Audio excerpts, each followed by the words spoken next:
And welcome to your 2048 Perfect League World Series. Let's go. What's going on, everyone? I'm your host, DRC. We've got some cleanup we need to do on the screen once we know what teams we have tonight. The sim should be just about in, but we did just see the Warbirds fall by the wayside, so we'll go ahead and remove them from our graphic here. So, how's everyone doing tonight? I'm super excited to be with you guys to broadcast this Perfect League World Series. It's been a playoff that I've been following extremely closely. One, because I got the opportunity to be part of it for at least the first 5 games. Lost in Game 5 and Round 1. But I've been following it very closely ever since. And it's been one for the ages. You know, seeing Mac Jacks just fall out in Game 7 last sim was wild. And let's see what we've got now. So Highland Deer wins in Game 7, and they will be our second team. Looks like a very tight game. A Maddox v Spawn pitcher's duel that Highland gets the better end of. So we have our matchup. We have got our matchup. It's Highland Deer, and it's the Winchwood Wolverines. And we are going to start in Highland. So let's go ahead and clean up our preview here.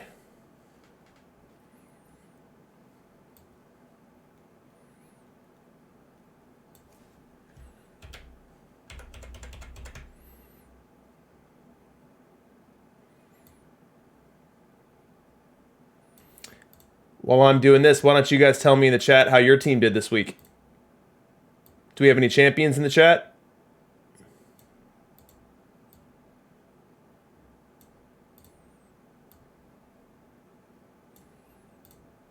I was really hoping that there would be a chance that this broadcast would feature my team being in it, but wasn't in the cards for me. Let's take a quick peek at the playoff tree while we continue to queue this up. Chuck's out in the wild card game. Sorry, bud. There's always next week.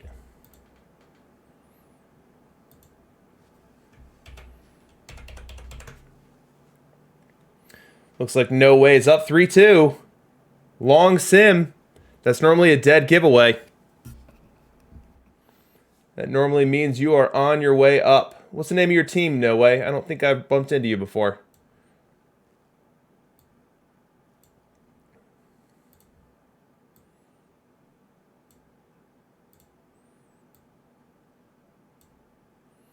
The Pilsen Sharks.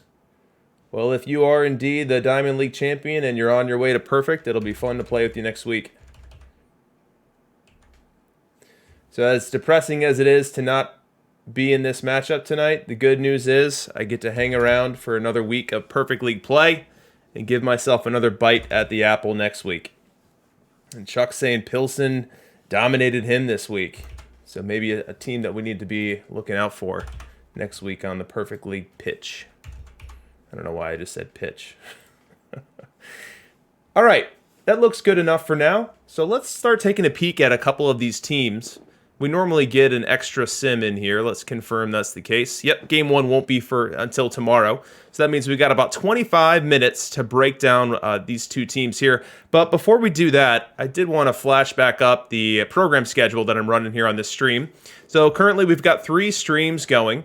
We're kicking off the Sunday stream right now, which is the Perfect League World Series broadcast.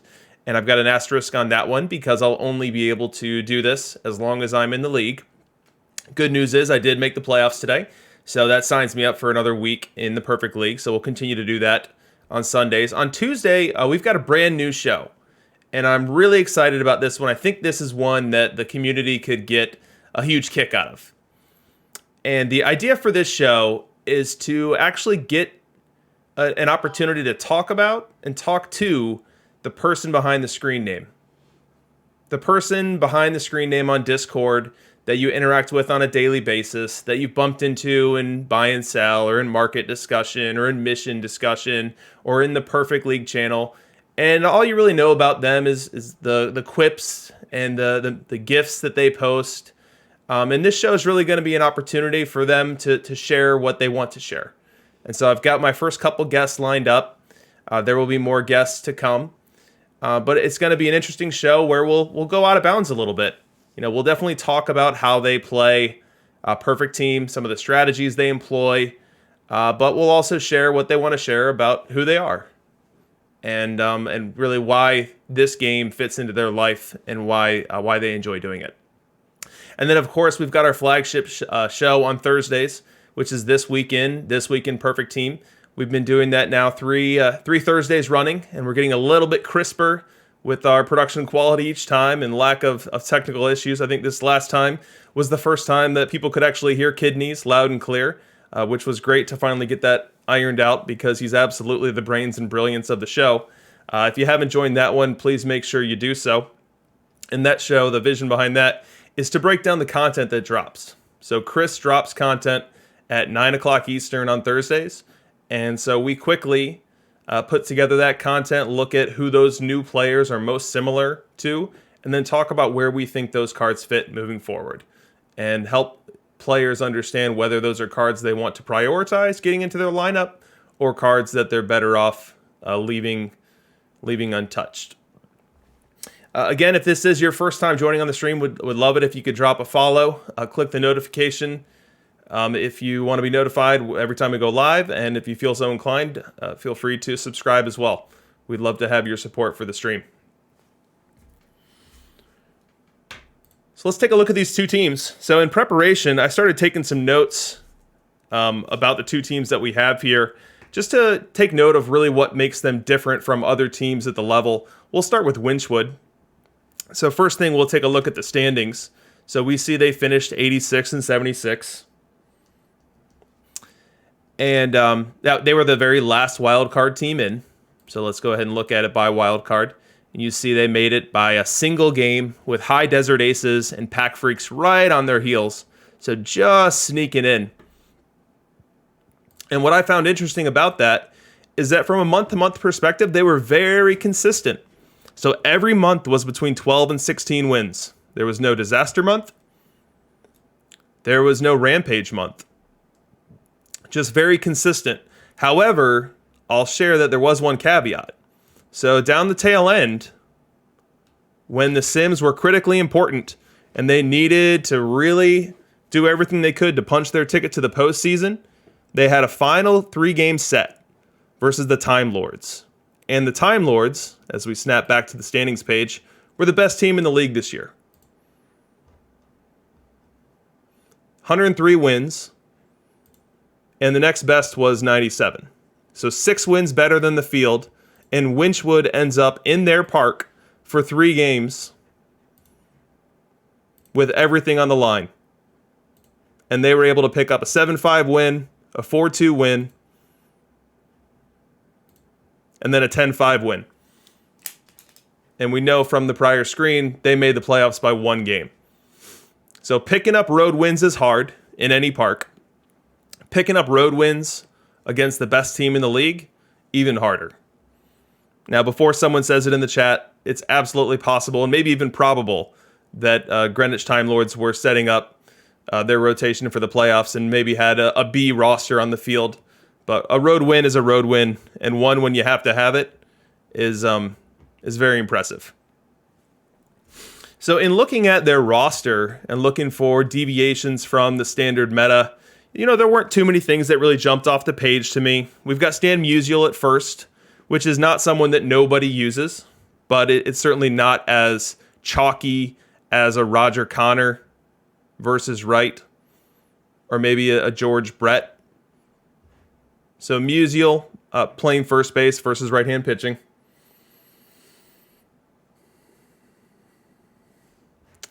And then Cal Ripken. So Cal Ripken is playing every day. So that stands out as a slight deviation from what you see most people doing. So you see Cal picked up 138 games, 136 starts. So Ripken was playing every day. The rest of the lineup choices here are more or less what you see. I'll say that it's slightly different than he's alternating each batter here, going left, right, all the way down. I'm not sure if that was a full season thing or if that's something that's being done specifically for the playoffs to counter pseudo starters.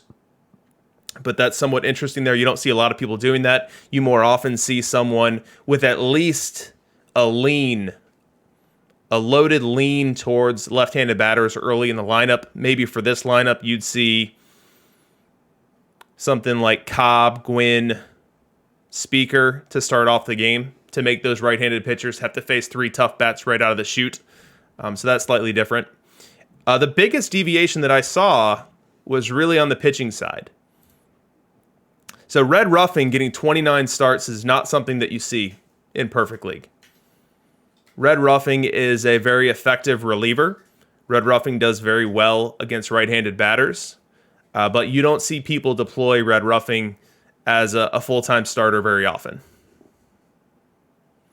And so as you look at these statistics here, you see that the rotation was more or less set for the given year. There were 4 games that Hubble came in and started, so that could have been matchup dependent or park dependent, but more or less he was running out a pretty consistent rotation with Walter Johnson, Pedro, Spahn, and Seaver taking their turns each time, Ruffing taking his most of the time, and then some Hubbles mixed in.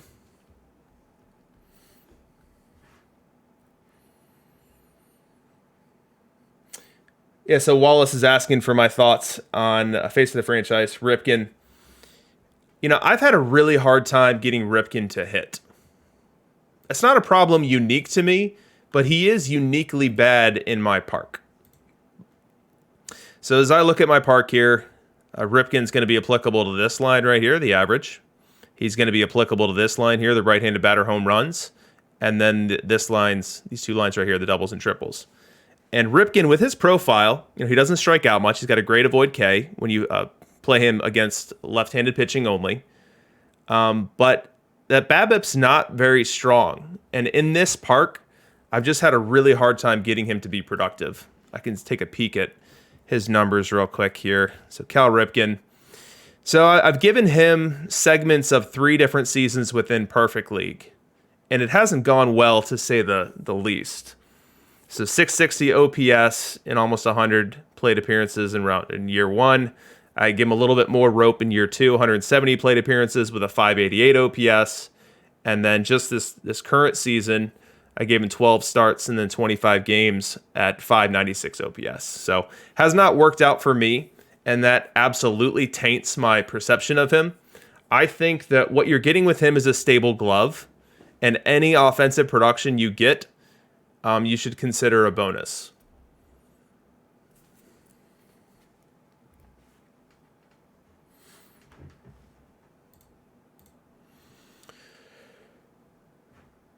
Yeah, let me just make sure. So the question was asked whether this was a face of the franchise Pedro, and it absolutely was. So that's Winchwood. Now I had more time to check him out than I did for Deer because that the series had been decided. Let me see if there's any notes that I missed on here. Nothing there. Okay, so just breaking down some stats about them. They were 86 and 76 during the year. Interestingly, they were better on the road. So as we break this down, 42 and 39 at home, so 3 games over 500, a couple games better on the road. That's interesting to me. It's not something that you see a ton, especially not in the Perfect League where you have owners and managers really trying to tune their home parks to be optimized for their particular team. So that did stick out to me as something interesting. As far as experience goes, this is Winchwood's 4th Perfect League season. And this is his 2nd consecutive playoff run. So you see he was in the playoffs last year with an 85-win season, and he makes the playoffs again this year with an 86-win season. As you dig into the runs scored and runs allowed statistics here, it's interesting. Across the board, he was better at run prevention, and across the board, he was worse at run scoring, and then better at run prevention there. So I'm not sure what adjustments were made from year to year. What I can see now are the park factors that he's got today, which is basically a neutral ballpark. Your average and your home runs here are not very impacted. And then as you look at the extra bases here, there's a slight weight on the scale for doubles, and then a stronger weight on the scale for triples. But triples are a very rare occurrence anyway, so I don't view this as a significant driver or deviation that would cause me to wildly deviate from my normal strategy.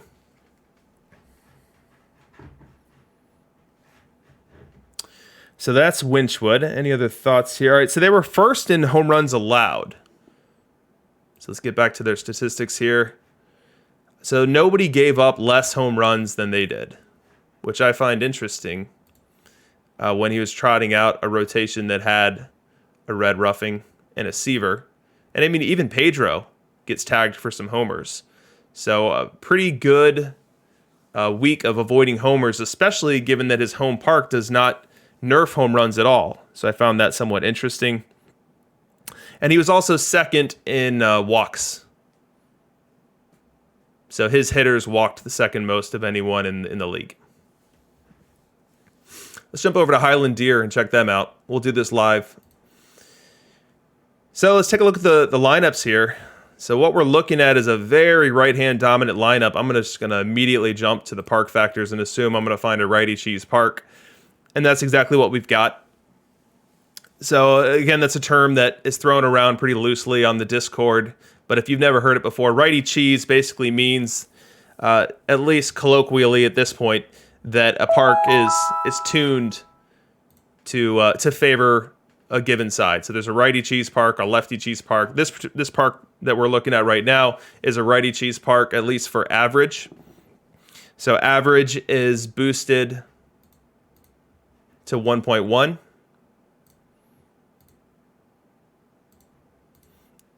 For right-handed batters, and average is nerfed for left-handed batters to 0.9. So when you see that, that's the wildest disparity that you're allowed to have, because 0.9 is the minimum you're allowed and 1.1 is the maximum you're allowed. So Highland Deer is really trying to favor his park for the right-handed batter. And then you see with extra bases, he's got doubles maxed. He's got triples neutral at 1. And then from a home run perspective, they're both nerfed. Now lefties are full nerfed down to 0.9. Righties are partially nerfed down to 0.95. So you see that he's trying to give his right-handed batters an upper hand over lefties for his home games, but he's not doing so at the expense of his pitching, where he's keeping the number below neutral. And so with this park, this lineup makes sense. You've got 7 right-handed batters versus right-hand pitching. So for his home games, you hope that even though you're running into Pedro's, Maddox's, Walter Johnson's, with a lineup like this, you're going to see some Seaver. And he hopes that his park factors will help his batters be successful for matchups they would otherwise not. And then when someone dares bring a left-handed pitcher to his park, which I would not recommend, he's going with 8 right-handed batters.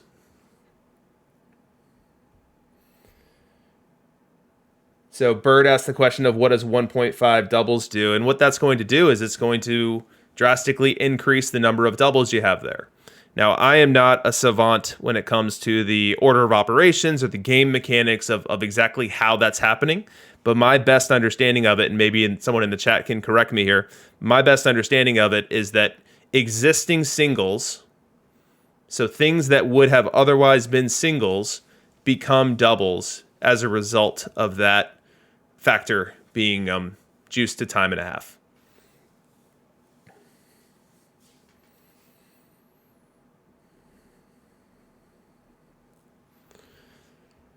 Perfect. All right, so that's Highland Deer's lineup.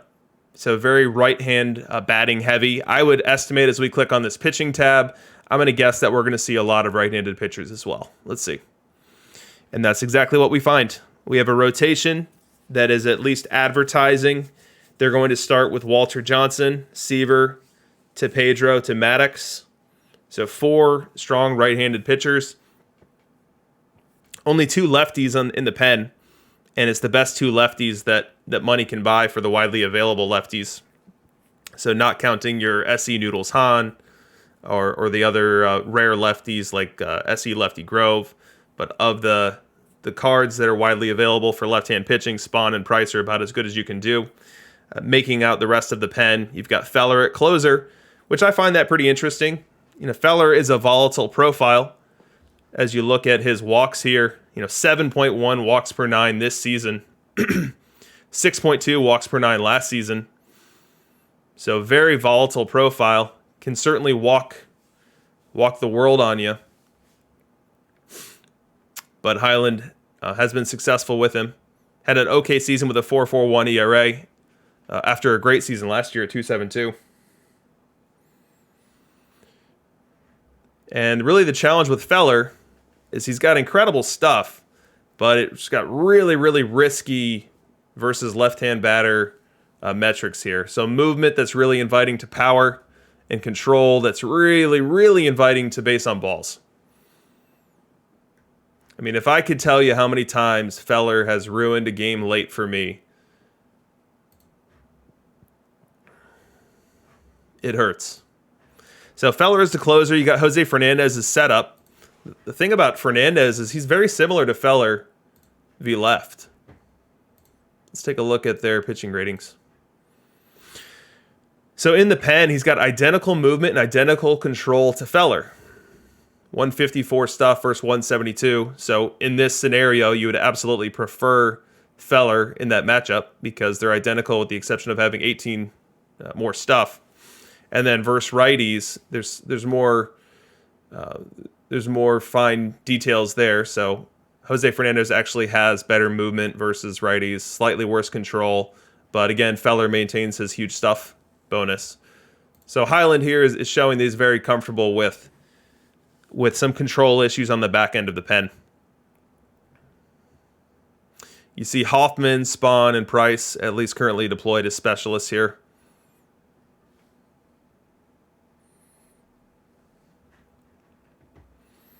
So Marksman is asking how the team did record-wise, road, home, and VL, VR. Let's take a quick peek.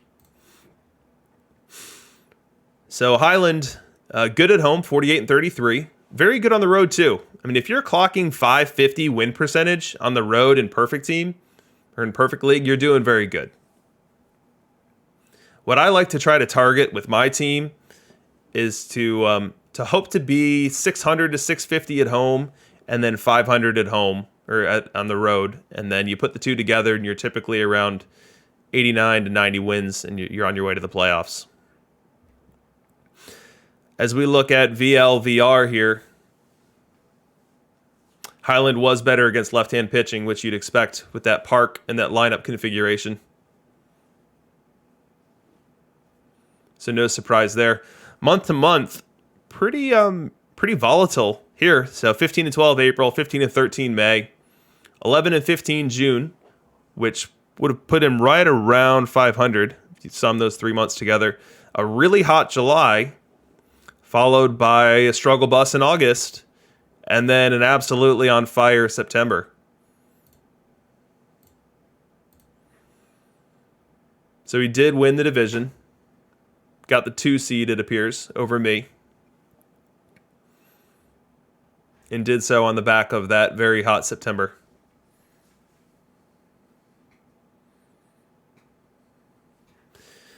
Yeah, it's a good question, Marksman. So Marksman is trying to see, how many games Highland got to play versus left-hand starting pitching, which was 29 and 18. So you put the two together, what's that, 47? Let's compare that to mine. So I got to see 55. So not wildly different. You would think it would be, because my park is almost a mirror of Highland's park. I go a little bit more intense with the home runs, and I nerf out the extra base hits. But I'm basically the mirror there, and so you would think if all Perfect League managers were setting their rotation sim to sim, people would opt to start lefties versus me, and they would avoid starting lefties versus Highland, and the numbers don't really bear that out, at least on this small anecdote. So 5 minutes until the first sim. Let's start previewing our rotation matchups. So we've got Walter v. Walter in game 1.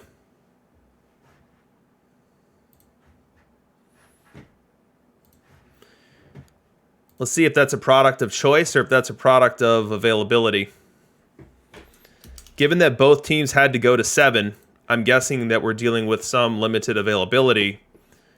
Not as bad as you might think with Winchwood. Now, they did get the extra day off.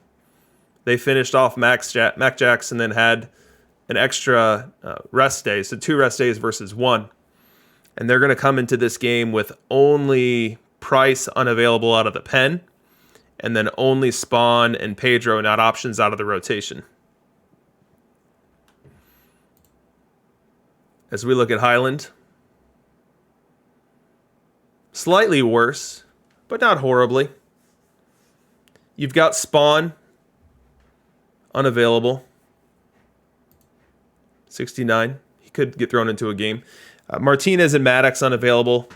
You'd think that with game 1 and 2 being in that right-handed hitter-favored park, you'd love to have 2 of these 3 going. You'd love to have 2 of Walter, Pedro, and Maddox because those are 3 of the best right-handed starting pitching in the game, and that's not going to be an option for Highland. He's going to have to go with Johnson and then make a decision of if he wants Seaver to go for game 2.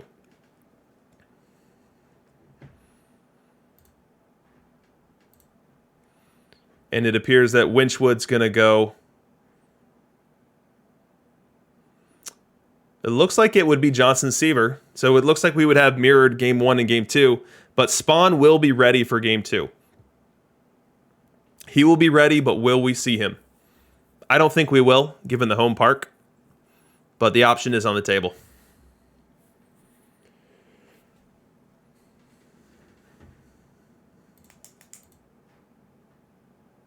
So as we look at projected starters, and again, this could very easily change, and oftentimes at the highest level of play does change, that the posted starter is not who starts, that the posted rotation is not who ends up going in the sequence they are designed to.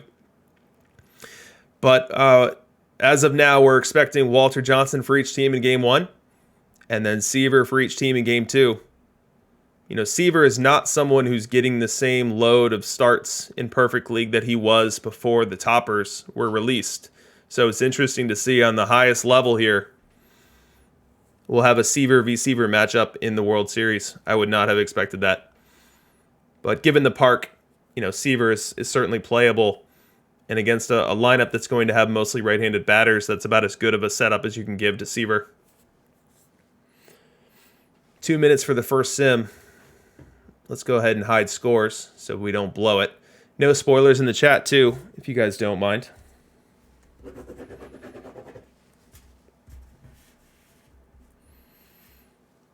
Who was it that was in the chat that said they were long simming? Let's confirm that they won their league and are on their way. Was it No Way 77? Yep, it's confirmed up in the chat. Good for you, man. Congrats. That's really awesome. First time coming to Perfect League. Bring your micromanagement. That's all I can say. Oh, 7-minute sim and it was a loss. Oh, boy. Waiting for Game 7 now. Pins and needles. Pins and needles for No Way 77.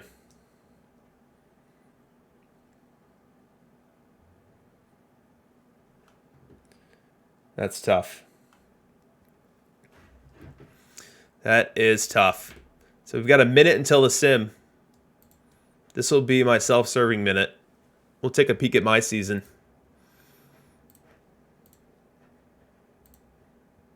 So as you can see, I ended up winning my division, 93 and 69.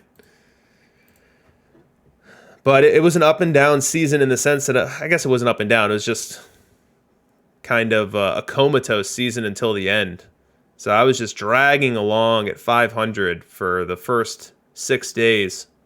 And then finally on the last day of the week, I took off 18 and 7, which was great to see.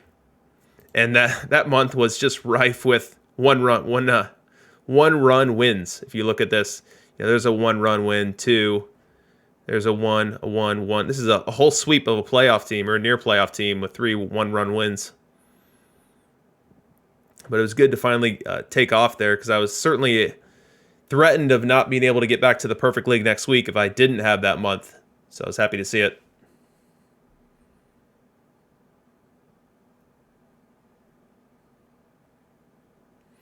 So Stitch, what are we saying here? You're on your way back. You went 11-0 today. You went back to micromanaging and you're on your way back to Perfect League. That's great. Congratulations. It is such a grind. But it's so fun to be here. It is so fun to be here. People who have been in Perfect League for a while often talk like, oh man, it's so tough. You've really got to be dedicated. It almost becomes like a second job. Like, how do you maintain all of the management you need to do? And they're not wrong, but it also is just so fun to do it and so fun to try to meet that challenge. All right, first sim is in. We're going to have game 1 to call here. We'll see if we get a Walter Johnson v. Walter Johnson matchup, as we were promised.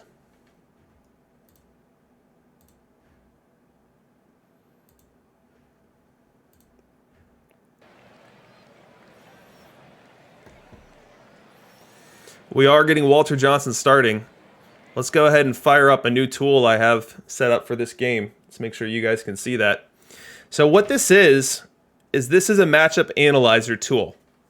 And what I've coded within Excel here, and it's nothing too crazy, is the ability to input the pitcher and input the hitter and see how they've done in Perfect League the last 3 seasons in those situations. So just as a brief demo here, let's go ahead and put in Walter Johnson because we know he's on the mound. Let's make sure I click the right one. Team of the Decade, Walter. That's not the one we're looking for. We're looking for Face of the Franchise, Walter. And so what we see here is that Walter Johnson, Face of the Franchise. And let me also click Starter. There we go. So he's a better than average starter in FIP, better than average in WHIP. He's a little bit below average in K per 9, but he keeps the walks down and definitely keeps the home runs down. So very good profile for Walter Johnson. That's why a lot of people start him. He had 14,000 innings within Perfect League as a starting pitcher in the last 3 years. So clearly very good. And then again, just for demo purposes, let's go ahead and get Tony Gwynn in here just to see how this is going to work when we find some key matchups. Oop, that's not Tony Gwynn, that's Ty Cobb. Here we go. And so from a hitter perspective, you can see Tony's statistics in here. So well better than average, probably one of the best in the game. Well better than average on base percentage, slugging above average, but closer to it. A solid OPS, and then the bat value there is very strong as well. And if I click this to be just for his versus right-handed pitching split, all the numbers get even better. What do you guys think of that new tool as we're watching this game? Pretty cool. We'll go ahead and get started. So it looks like we've got a Highland in the pink unis and then Winchwood in the blue. Walter Johnson's going to get us started here. The wind in the pitch. Drive to center. Should be playable. Caught. That's going to be 1 away. So let's go ahead and fast forward to the top of the second. Winchwood batting. Highland Park still on the mound. Jackie Robinson at the plate with nobody out and Cap Anson on first. Johnson winds, pitches. Deep drive, right center field. That's getting over the center fielder's head all the way to the wall. Throws it in. Will the run score? It will not. Runners held at third. That's going to be a leadoff second and third. And that's going to bring up Ricky Henderson here. So this is a pretty big moment here, and I think a decent moment to go ahead and try out our new tool. Let me know we'll see if you guys get sick of me doing this here. But let's go ahead and pop in Ricky Henderson. And let's pop him in V right. So this is a horrible matchup for Ricky. Ricky's bat value is negative 16 in this particular situation here. And his triple slash is 212, 302, 354. And then if we're looking at Walter Johnson and we skew him down to just right-handed batters, also a great matchup for him.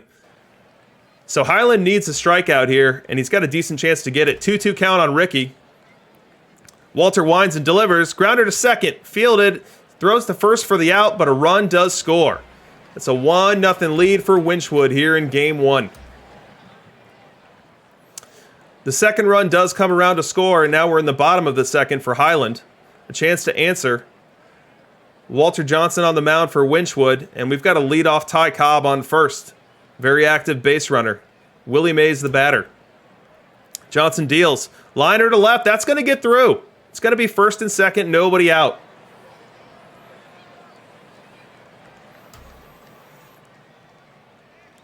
Both runners advance. We're still in the bottom of the second. 2 out, 2 on. Jackie Robinson at the plate versus Walter Johnson. Johnson pitches. Fly ball, right center, deep enough to score the run. We'll see if the runner from second tags as well, and he does. So that's going to cut the lead in half, down to 2-1. 1 away now for Cap Anson. 2-1 count. The 1 in the pitch. Liner, left field, that's also going to score a run and get down. Single for Cap Anson, and we've got a brand new ball game here in the bottom of the second.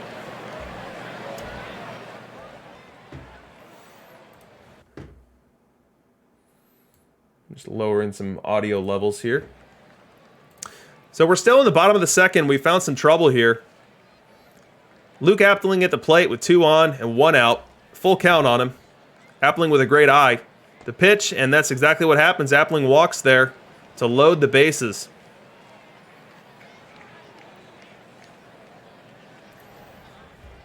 Now they're loaded for Ricky, and we've still got that matchup loaded on the right side of our screen here. Horrible matchup for Ricky. Now his speed's likely to keep him out of a double play here, which would get a run in. It's a 2-1 count, so we know it's not a strikeout. Let's see what happens. Johnson pitches. Fly ball center, not deep. Is it deep enough to score the run? Catch, throw immediately on the release, but it will not be in time. Make it 3-2. Highland Park takes the lead. I keep saying Highland Park, it's just Highland. All right, we're now in the top of the fourth here. We've got a runner on second, and Walter Johnson v. Ricky. I never anticipated my matchup analyzer being used so frequently without having to update it here, but another Walter Johnson v. Ricky key moment here. 2 out, man in scoring position. Johnson delivers. Liner to center, that ball's getting down. Will the run score? Fielded. It will not make a throw home on the relay, and that's going to tie it up. Ricky having himself a game. And now we're in the top of the fifth here. Walter Johnson still on the mound. Has not been the best outing for Walter. He's already yielded 6 hits and 3 runs. And he's got some trouble on the base paths here. We'll see how much longer Highland's going to stick with him in this game. And Gwynn is the batter. The pitch. Ground ball. Not very far, and that's going to be an infield hit there. Pitcher can't make the play. Gwynn beats it out. A skinnier Gwynn than you might remember. And that's going to bring up Hornsby. Let's check out how Hornsby does versus right-hand pitching. So Hornsby, one of the best hitters in the game, is actually an above-average hitter versus right-hand pitching, which is very difficult to find. Hitters that can thrive RVR. So let's see if he comes up big here in the top of the fifth for Winchwood. The pitch. Fly ball right field. Should be playable, and is. Caught, thrown back in, runners do not tag. A big critical out there for Highland. That's going to bring up Ty Cobb. This is a pretty big at bat here. Tie game, top 5, 2 runners on. Now Ty Cobb is the best hitter in the game versus right-hand pitching. This is a terrible matchup here for Highland. You've just got to hold your breath and hope for good results here. I mean, look at these ridiculous splits here. 870 OPS. This could be a whole world of trouble. 2-2 count. Ground ball right side, fielded, and throws him out. Highland dodges the bullet and gets out of the trouble in the fifth. We go to the top of the sixth now. Walter Johnson's still in game. He's got Cap Anson on first. He's had base runners basically this whole game. Playing with some fire here. Let's see if he gets burned. Johnson now to Jackie Robinson. Grounder to second. This could be 2. 1 at second. Quick turn over to first. Out of trouble. A little Houdini act there for Walter Johnson. Johnson v. Appling here to start off the 7th. 3-1 count. We've already seen Johnson walk Appling once. See if he does it again. The pitch. Another walk there. Appling with that strong eye and one of the better middle infielders for you for on-base percentage versus that same side. Bring up Ricky, because Ricky's up every 5 seconds. Johnson to Ricky. Liner up the middle. That's a base hit. Throw comes in. Runner will hold at third. So lots of trouble here in the bottom of the 7th for Winchwood. Ricky goes ahead and steals second base, which provides an interesting at-bat here. Tony Gwynn versus Walter. Let's go ahead and load up Walter's VL split.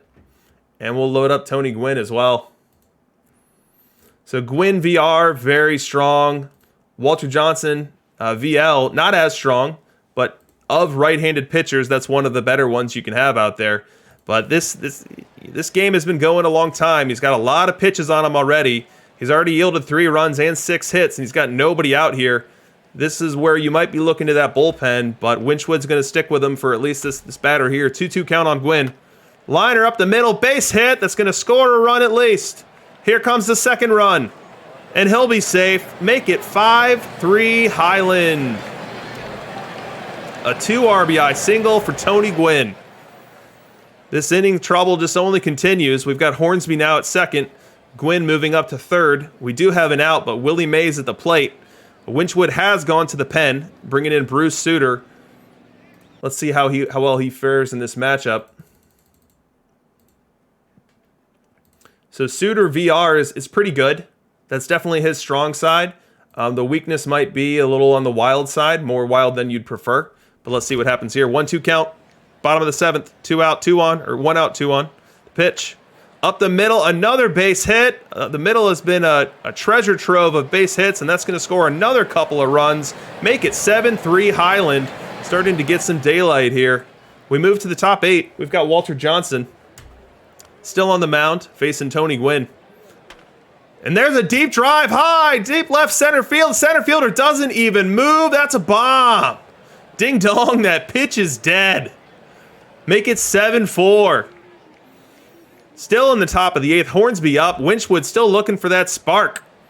Back-to-back homers would do it. Will they get it?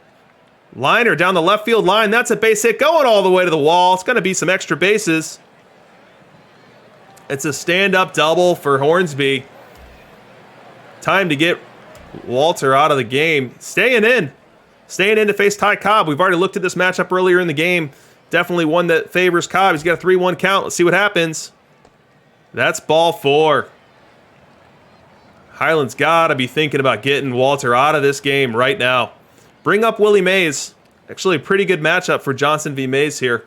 Winchwood needs a base hit, though. 3-1 count. Fly ball on the infield fly rule here. Oh, it's foul ball. But caught anyway. 1 away. And that brings up Cap Anson. Again, strong RVR matchup here for Johnson v. Anson, but late in the game, protecting a 3-run lead. I'd prefer to see my bullpen try to nail this one down, but let's see what happens. Johnson to Anson. Fly ball, deep left field. Will the park hold it? It will not. That's a bomb. A game-tying bomb by Cap Anson. 7-7. Drama in Game 1 of the World Series. We go bottom 8. We've got a new pitcher for Winchwood, and it's Bob Feller. And he's facing Appling here with a 2-2 count. Feller delivers. Swing and a miss. Appling strikes out to end the inning.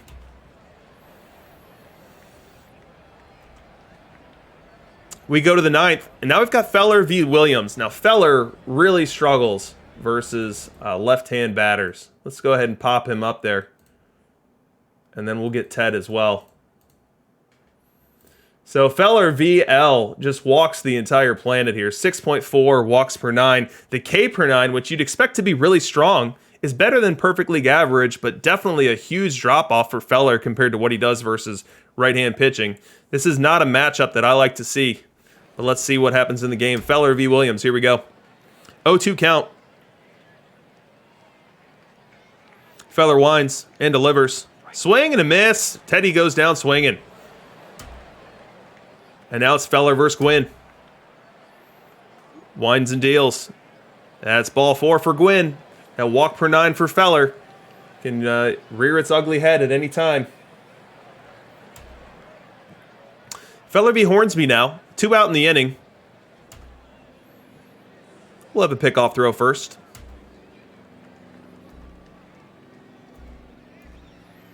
Another one.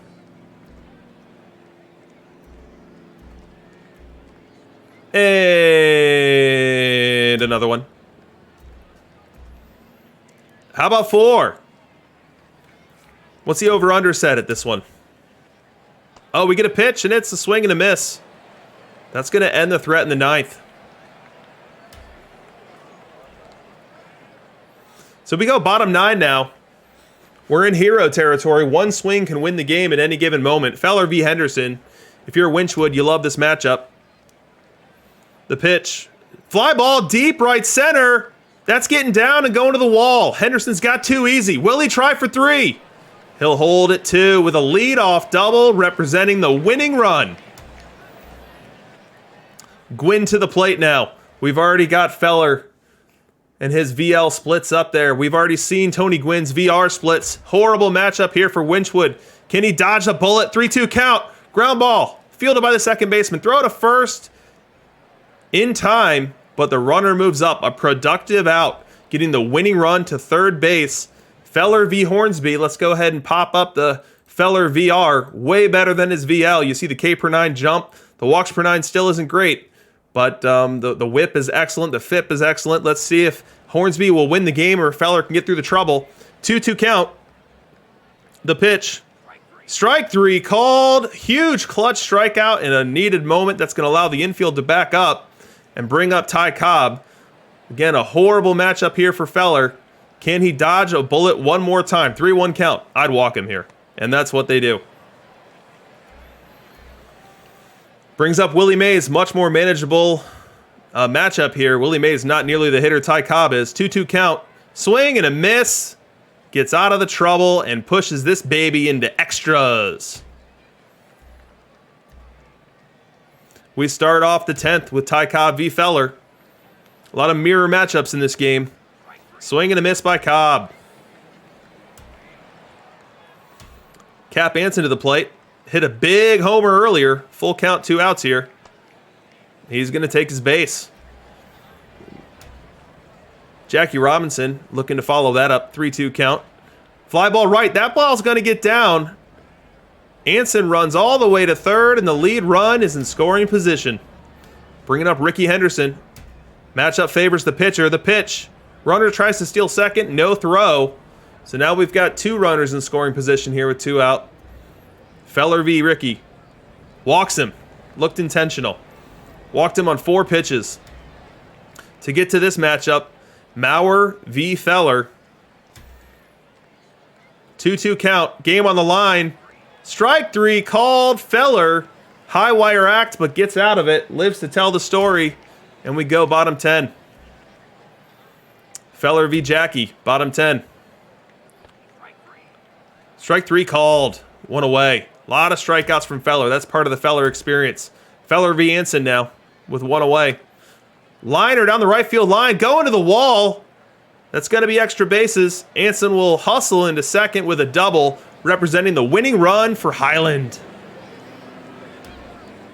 We've got George Brett v. Feller. Advantage George Brett. Let's go ahead and pop up the matchup here.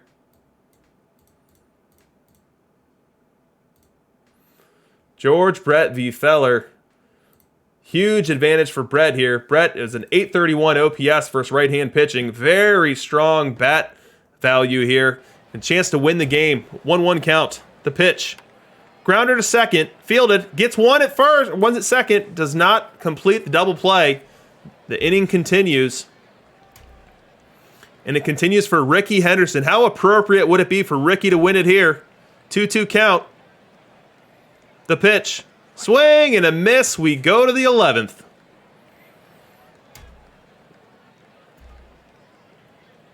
In the 11th, we start off with Feller versus Morgan. Can't say I've seen a Joe Morgan in Perfect League for a very long time. And he'll start it off with a strikeout. Suter in now, facing Hornsby. Another matchup that's a repeat this game. Grounder to short. Easy play. Throw across the diamond. And the threat in the 11th is over. Highland 1 swing away. And we'll see if Tony Gwynn's got it in his bat. Again, facing Feller. Feller really racking up the pitches and the innings at this point. Gwynn the batter. Deep drive. Left field. Playable. 1 away. Now Cobb to the plate. Horrible matchup for the pitcher here. Full count, 2 out. Grounder to second. Very playable. And we go to 12. Bullpen's getting taxed here in Game 1 of the World Series. Suter v. Cobb to start off 12.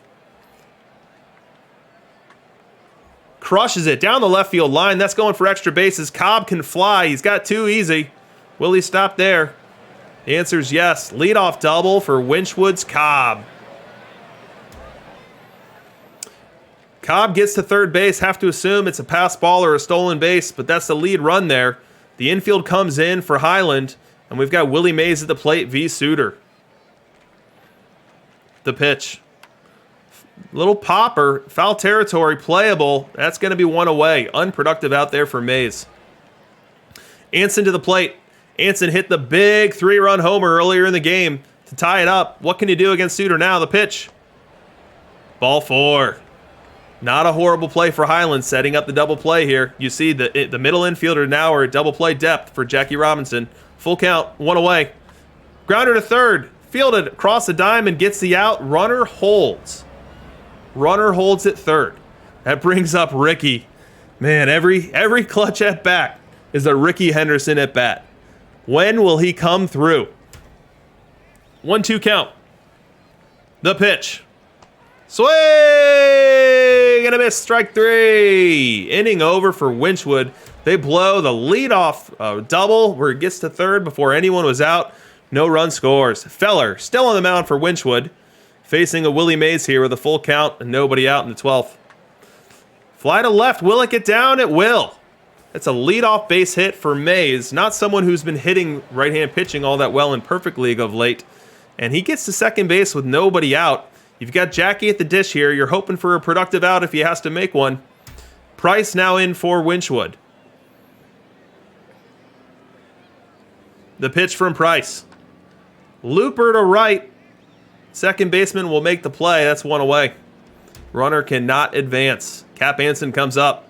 He's seen his doppelganger on the other side of the field go yard today. Does he have a revenge dinger in him? And he does! He splits the cap! That's gonna end game 1! Highland Deer win game 1 in walk-off fashion after blowing the big lead that they had to the Cap Anson homer. Their own Cap Anson wins the game in the 12th inning. Big game 1. We're going to be able to go right into a sim for game 2 because it took forever. You got to love those extra inning games. So what'd you guys think of the matchup analyzer? Did that augment and improve the experience?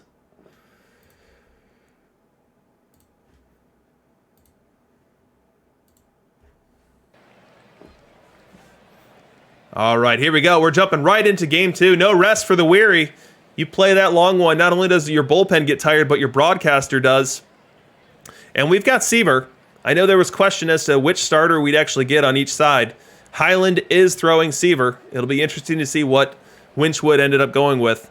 So Seaver's going to go ahead and start off the game versus Tony Gwynn.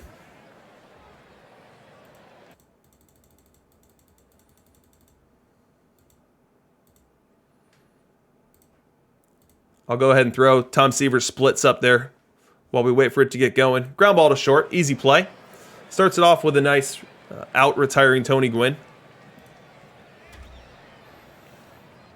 But he's found himself in some trouble now. Did Gwynn get on base there? Did I miss something? I could have swore Gwynn grounded out. And now he's on third base. Well, we've got first and third and one out for Ty Cobb. This is not a matchup you want to see as we go ahead and toggle to the Tom Seaver VL. Yeah, Cavacom, I missed the error. I missed the error there by Cal Ripken. Broadcasting 101. You got to watch the play through. I blew it. So I ask for your attention to head over to the Tom Seaver section of the matchup analyzer here. Really does struggle versus left-handed batters. That's really the trouble with him. Against this lineup where you have almost all right-handed batters, that's great for him. However, you do get two batters here in Cobb and Gwynn that could potentially be trouble. So Highland is looking to score here. 1-2 count. The pitch. Fly ball, deep center. It's getting down. The park will hold it, but it's going to be extra bases. We've got one run in. Throw to the plate. They're going to get the second one. So 1 run scores and outs made at the plate on that Ty Cobb RBI double. So we go ahead and jump to the top of the second here. Winchwood looking to answer, and they've got the ingredients to do so. Anson and Jackie on base. We see that his Cap Anson has the fire emoji as well. We've seen fire emojis on playoff performers in the Perfect League World Series really stand out here, so that'll be something to watch. But Henderson here, maybe you'd be thinking about getting a bunt down with this matchup here, because Henderson does not do well versus right-hand pitching. Let's see what happens. 1-0 count. Seaver to Henderson. Little blooper. It's going to be caught by the second baseman. No one will get to advance. Seaver v. Ripken, and Ripken is not someone we've taken a look at yet, but he is not someone who hits right-hand pitching. He is not someone who hits right-hand pitching. So we see here the triple split, the triple slash is really weak. 213, 276, 354. The bat value is a startling negative 22. 1-2 count. The pitch. Grounder to third and down the line. Third baseman unable to make the play. Goes all the way to the wall. 1 run's going to score. They're going to send another one. Slow relay. Not in time. 2-1 Winchwood. Cal Ripken with the clutch hit on the tough matchup. Now we've got Seaver v. Campanella. Still in this same inning. 2-1 count. The pitch. Deep fly ball, right field. Park's not going to hold that one. Campanella, goodbye. Campanella, not someone known for his ability to hit right-hand pitching, but he does it here. As you see, his VR splits are nothing that you'd call home about, with a negative 26 bat value. And it's 4-1 Winchwood, getting some unlikely production out of this lineup. Now, the park does favor right-handed batters. Let's keep that in mind. Seaver v. Hornsby. Rifle down the right field line. The outfield was shifted. That's going to provide a lot of running room for the runner on first. And he's going to hold at third. We're in the bottom of the third here. Highland trying to strike back. He's got some ducks on the pond. Cobb up with nobody out. Seaver to Cobb. The pitch. Deep fly ball. Very deep. Could it be? It is! Ding dong. That pitch is dead. Ty Cobb ties the game 4-4. This Seaver v. Seaver matchup was something that we thought could become an offensive blow-up. An offensive bonanza, because Seaver has not been holding up as well in the Perfect League. And that's exactly what we're getting. We're still in the bottom of the third here. We've got 1 out now. But we've got runners at the corners, and we've got Ivan Rodriguez at the plate. Ivan is not a hitter. And he's definitely not a hitter versus right-hand pitching. Horrible triple slash here, but that it really hasn't mattered today. The pitch. Grounder to second, could be 2. Make it 2. Double play out of the threat. So third inning ends. It's tied 4-4. And we've got a couple Seavers really reeling here. We go top 4 now. Winchwood looking to answer back. They've got Ricky Henderson on third and Ripken at the plate. Ripken's already come up with 1 clutch hit today. The pitch. Strike 3 called. Unproductive out from Ripken. We move forward to Cap Anson in the bottom of the 5th with Willie Mays on third for Highland. 2-0 count. The pitch. Grounder up the middle, fielded by the second baseman. That'll end the threat. I didn't notice that Winchwood did pick up a run last inning that was not highlighted, so Winchwood does lead the game 5-4. We're back in the bottom of the 6th here. Let's take a look at this Ivan Rodriguez stamina meter. So we've got a tired Rodriguez in the game. His tiredness will likely drag on his bat numbers, so he should be an even worse hitter in this situation than he would otherwise be. 3-1 count on him here. The pitch. Liner left side, that's getting through. Ivan Rodriguez with a big base hit to lead off the 6th as Highland is chasing a run. Appling comes up next. Appling with a great eye. one of the better right-handed batters at getting on base versus right-hand pitching. The pitch. Grounder up the middle. Runner was in motion, so they will be unable to make a play at second. They'll have to take the out at first. Productive out there by Appling as Highland activated the runner with a little hit and run there. Bring up Ricky. Man on second, 1 out. It's got 3-0 count. I think we might just be seeing a walk here. And that's what we are seeing. 2 on. 2 on trouble. Rodriguez and Henderson on base for Tony Gwynn here in the bottom of the 6th. The pitch, fly to center, should be playable. I don't think Rodriguez will tag here, and he bluffs. Doesn't do it. It's going to bring up Hornsby. Hornsby's a great hitter. We've already seen his split VR, that he's one of the few hitters with positive bat value versus right-hand pitching. And he faces a Seaver with a 2-1 count here in the bottom of the 6th. Up the middle, base hit. Around the third, the runner goes. The throw to the plate. Will got to play at the plate. Not in time. 5-5 tie. Highland ties it up. We're still in the bottom of the 6th. We found some more trouble. We've also found a relief pitcher. In comes Bruce Suter versus Ty Cobb. This is a pretty big moment. Let's check out how Suter does versus left-handed pitching, or left-handed batting.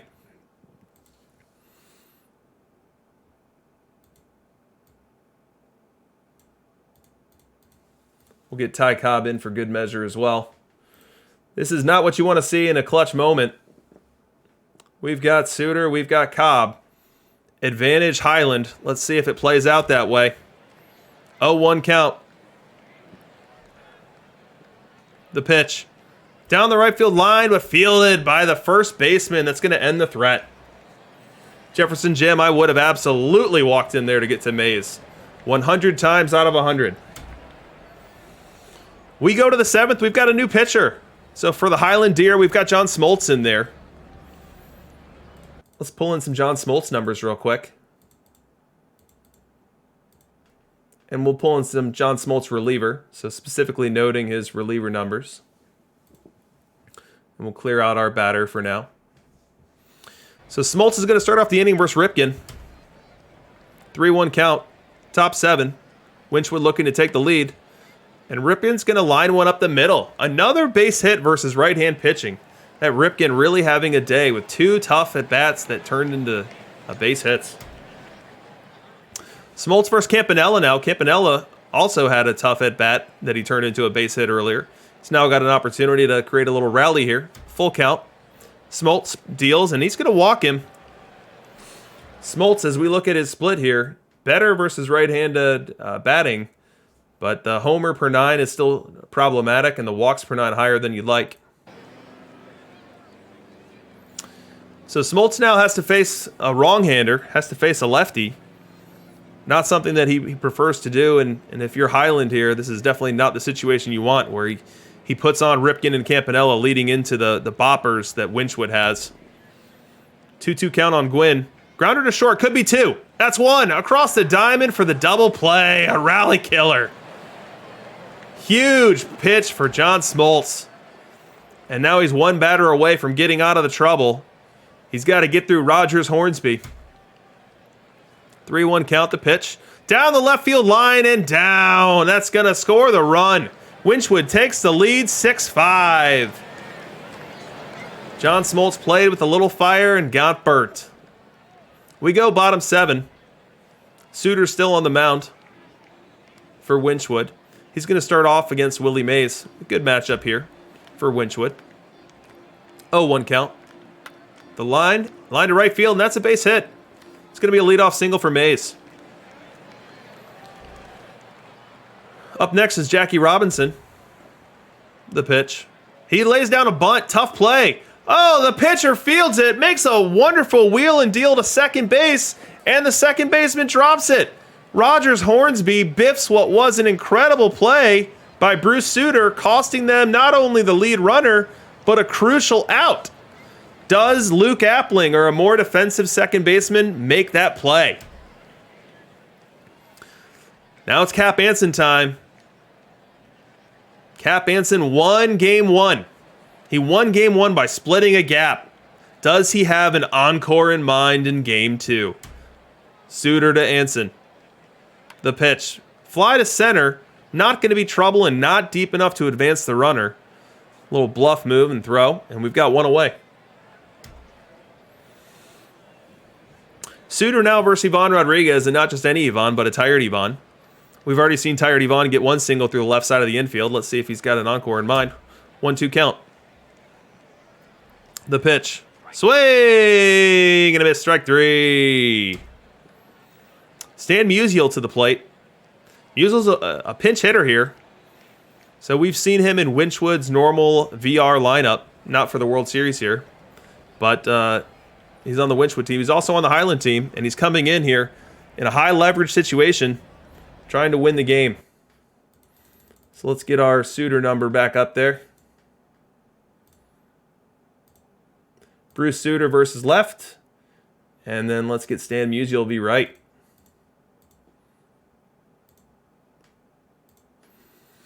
A lot more green on Musial's side of the matchup here. And that's why Highland's pulling that trigger. Let's see what happens. The pitch. Fly to center. Playable. This should end the inning, and does. So Winchwood gets out of the jam despite that Rogers-Hornsby error opening up what could have been a nightmare inning. We go bottom 8. Highland still trying to find one run to even this up. Hoffman now on for Winchwood. Hoffman, one of the best relievers in the game. We'll pop up some Hoff for you guys to feast on.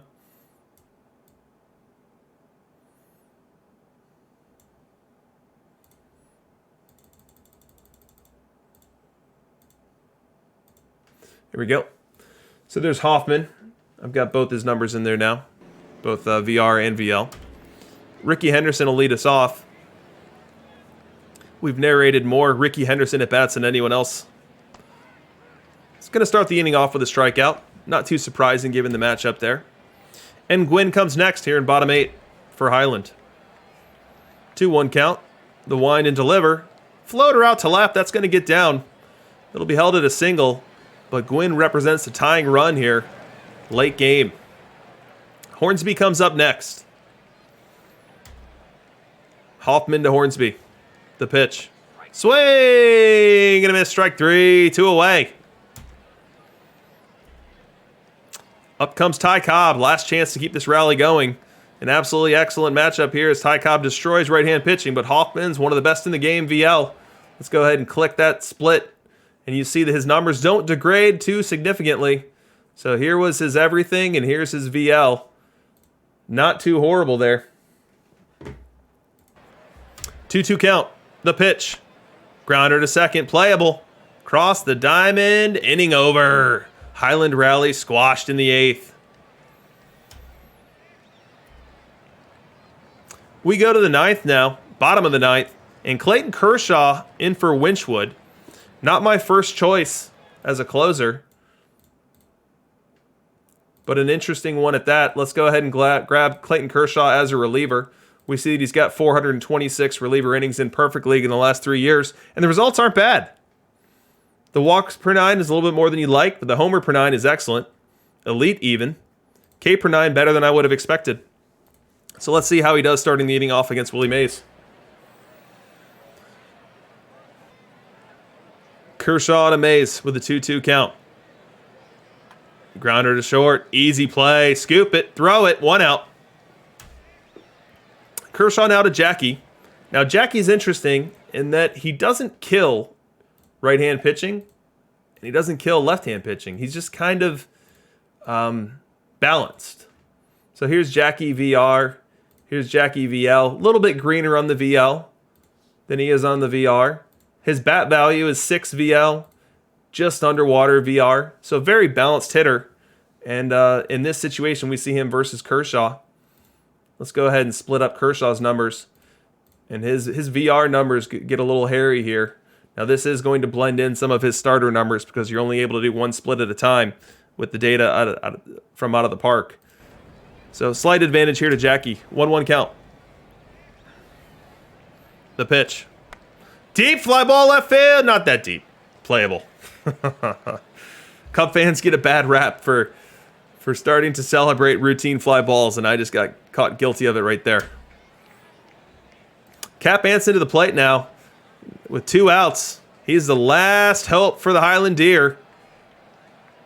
Last hope, or they're going to be tied in this series 1-1. Now let's remember, in Game 1, Cap Anson came through big. He won that game by splitting a gap in the bottom of the 12th inning. Does he have another hero moment in him here in the bottom of the 9th? Kershaw to Anson. The pitch. Grounder. Tough play. Fielded by Kershaw. Cross, and he got him. That's a win for Winchwood. And the series is tied up 1-1 as we head to Winchwood for Game 3.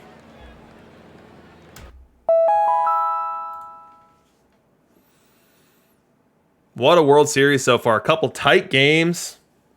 We go to extras in Game 1. We have a 1-run game in Game 2. What does Game 3 have in store for us? It looks like we're looking at a Pedro v. Pedro matchup. It's a 1-1 game. Let's go ahead and update our graphic. So we had Highland taking Game 1.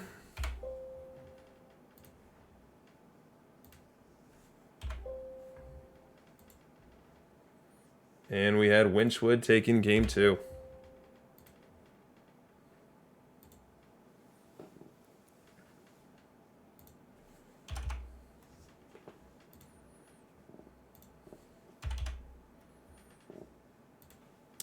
Yeah, I've never seen a series with this many mirrors, as Wait Till Next Year is pointing out in the chat. We had a mirror Game 1 and 2. We've got a mirror 3. And we're on tap for a mirror in 5, 6, 7. If it all goes the way of the probable starter. That is certainly not typical. And I think Seaver being one of those mirrors is probably the oddest part.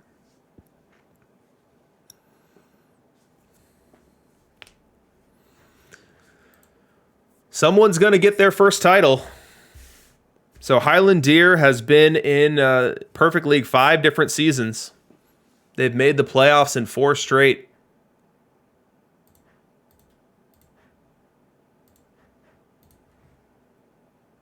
As you can see here, this year was a return to low 90s wins for Highland Deer and a division win for the first time in 3 seasons. Now Winchwood, this is their 4th season in Perfect League and their 2nd consecutive playoff. Neither team has a championship to date.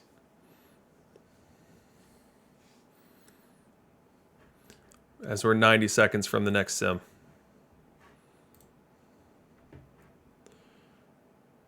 I'm going to pull my spreadsheet over as I lost whip at some point during that game, and I don't know why.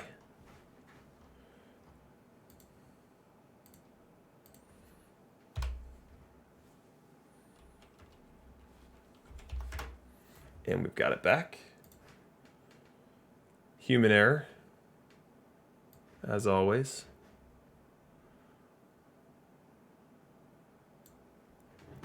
So who do you guys think is going to win? Highland or Winchwood? Who's going to pull it out?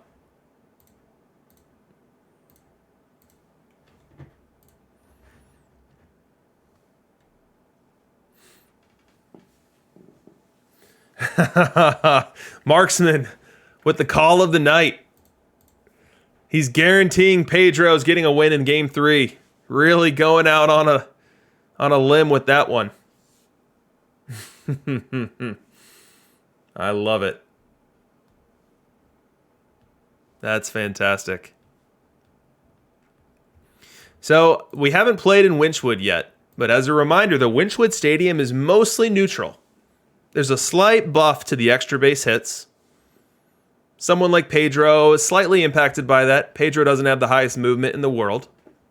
So 87 movement. So maybe some of those singles can turn into doubles. Maybe some of those doubles can turn into triples, as the triples are the most boosted item within the stadium. But I think we're due for a pitcher's duel. I think we've got a good chance at a 3-1 type ball game. Cavacom calling Highland out as his his pony to win this.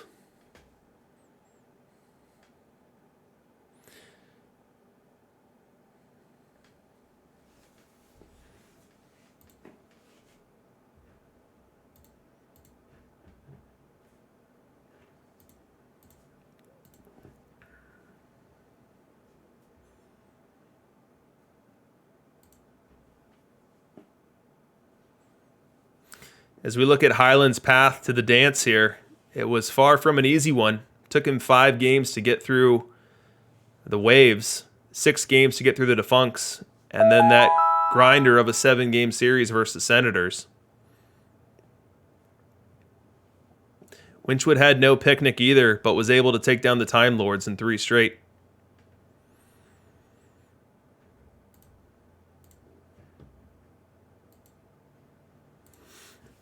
Sim is in. We've got game 3.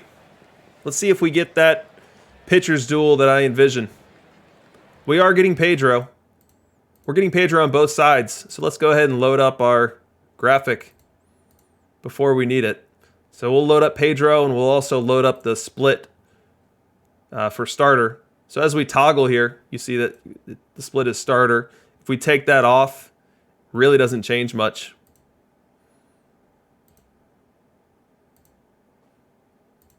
Really doesn't change much at all. Pedro, one of the best pitchers in the game. We'll go ahead and get started. Pedro's going to start the game off versus Jackie. Jackie grounded to second. Easy play. Let's take a second to note the differences in the lineups. So we just got done with 2 games. We just got done with 2 games at the Highland Park, favoring right-handed batters, and we saw almost all right-handed batters. And here we've got both teams loading up lefties and doing so in a way to counter any potential pseudo-starter. So both teams almost alternating every batter, the one exception being Highland and their 9-hitter Pop Lloyd, which that is a consideration most likely done for defense versus bat anyway. We've got some trouble here, bottom 1, and we've got Musial at the plate for Winchwood against Pedro Martinez. The wind and the pitch. Splits the gap there. That's going to be trouble. 1 run will score. The second run heading to third now. Will they send him? And they will. Throw to the plate. Not in time. Musial with a 2-out, 2-run double. Make it 2-0 Winchwood early. We go top 3. Chance for Highland to answer back. Pop Lloyd on first base. Jackie at the dish. 1 away. The pitch. Liner to left. That ball's getting down. It's going to just be a little single, but we're building a bit of a rally here in top 3 for Highland. Gwynn to the dish next. 3-1 count. Pedro winds and deals. Liner to right. Could it get down? It will. Throw to the plate. Runner scores. Pop Lloyd in his wheels. Those 100 base running ratings pay off there, and Highland cuts the lead in half. Still cooking in business here. Pedro v. Hornsby. The pitch. A little dinker. Not going to be trouble. Infield fly roll. We've got 2 away. Hornsby not able to do anything there. And Ripken makes the catch. Fast forward time. We're going bottom 5. Winchwood still nursing that 2-1 lead. Trying to add to it here in the 5th. Ripken on first. Maurer at the plate. The wind in the pitch. Fly ball center. Hit deep. Off the top of the wall. Hits the cutoff man. Will they prevent a run from scoring? And they will. But that's a no-out double for Maurer off the very tip top of the wall. Just missed a 2-run dinger. Hoping that Hornsby can bring home the runs now. 1 away as Gwynn appears to have made some sort of non-productive out. Which brings up Hornsby and a 1-1 count. Looking to add some insurance runs. Infield in. Fly ball left. Going to be playable, but deep enough for the run to score. Excellent throw from left. Maybe it's not. He takes him out at the plate. Incredible throw by Tony Gwynn. What a throw. He threw that at 140 miles an hour. Holy cow! Who was that base runner? Ripken. Ripken, not known for his wheels, but I thought for sure that one would be deep enough to score him. But it doesn't. As it is, Winchwood gets no insurance runs, and Highland able to keep it a one-run game. We go top 6. Chance for Highland to claw back. 3-1 count on Gwynny. The pitch. He walks him. That's a leadoff walk. That's a leadoff walk. We've got Rogers Hornsby up next. Highland thirsting for that second run. 1-2. The pitch. Swing and a miss. Strike 3. Hornsby goes down to the bench. Walking very slowly. Not respecting anyone's time right now. That's going to end the inning. We go all the way to the top of the 8th. This pitcher's duel that was promised is here. And we've got Winchwood's David Price on the mound against Pop Lloyd. I have to plug this in because I have to imagine this is about the dreamiest matchup one could hope for here. So let's go David Price versus left. And give me some Pop Lloyd versus left. Oh boy, look at this. Look at that nightmare that is the Pop Lloyd VL split. 202, 235, 259, a negative 51 bat value. Whew! Why on earth is the game showing us this sim here? And you look at Price, dominant. Whip under 1. FIP at 2.4. Doesn't walk anyone. Doesn't give up dingers. Strikes out a ton. Price v. Pop. Here we go. The wind. The pitch. Grounder to first. And it gets through! Unbelievable. And he's even going to second. The relay is so confused they don't even make a play on it. They said Pop Lloyd just got a hit off David Price. No one was even watching the play. They figured it'd be a strikeout. Oh my goodness. A leadoff double for Pop Lloyd versus David Price?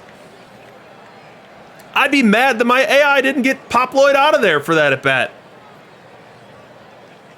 My goodness. Look at this.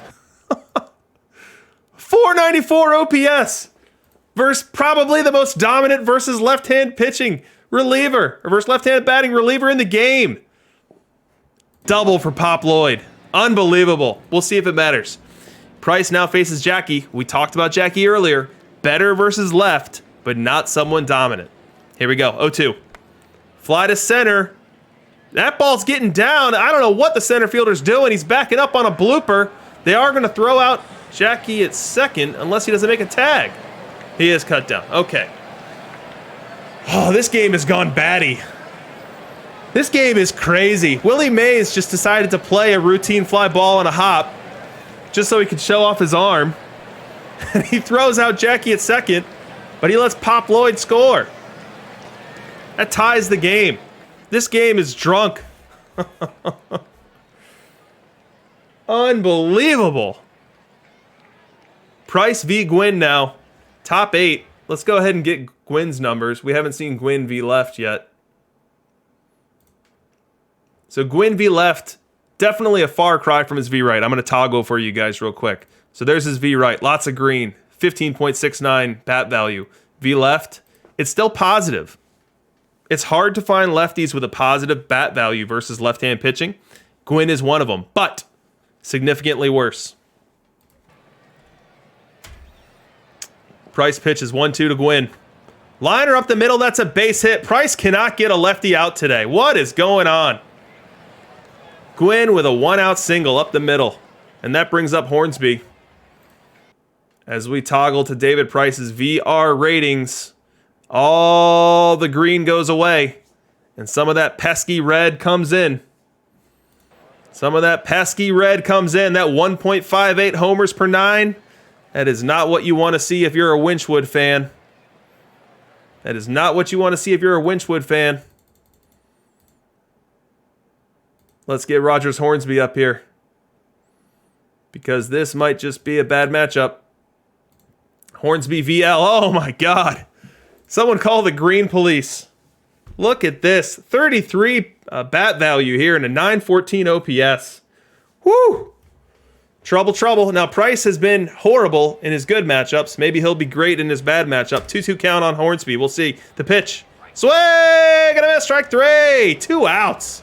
Clutch strikeout for David Price, who's decided to dominate righties and struggle against lefties today.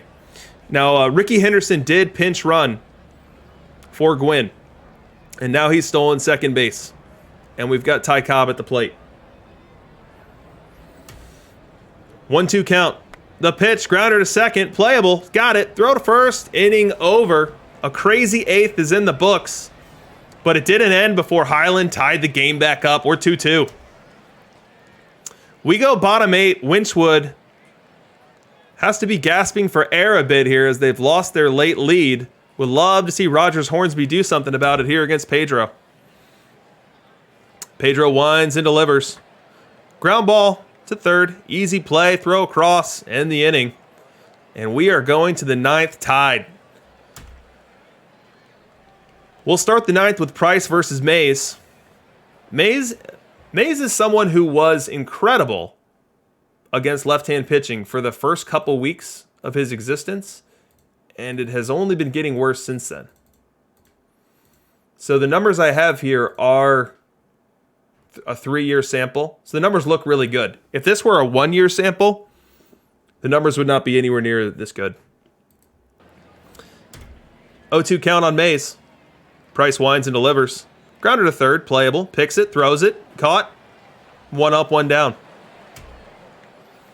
Price v. K-Line now. K-Line a pinch hitter coming into the game. 2-2 count, wind and deliver. Down the right field line, that ball's going to drop. It's going to be a 1-out single here for Al Kaline in a pinch hit roll. Price stays in the game to face Roy Campanella here. Kaline now on first. The wind and the deliver. Down the right field line, that's getting down and going to the wall. Crazy carom played perfectly by the right fielder, and that's going to prevent anyone from scoring.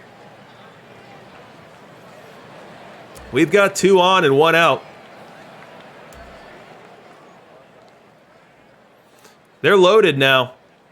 An intentional walk of Ripken or an unintentional one. Either way, same result. Bases are loaded and there's 1 away for Cap Anson. Highlands Cap Anson was the hero in Game 1. Can he be the hero in Game 3? Price delivers. Infield in. Fly ball to center. Deep. Ah, not misplayed by Willie Mays. It goes over his head. 1 run is in. 2 runs are in. 3 runs are in. Unbelievable. Willie Mays having a horrible day out in center. He misplayed the ball, which let Pop Lloyd score earlier. He misplays this ball, which lets 3 runs come in, making it 5-2 Highland here in the 9th.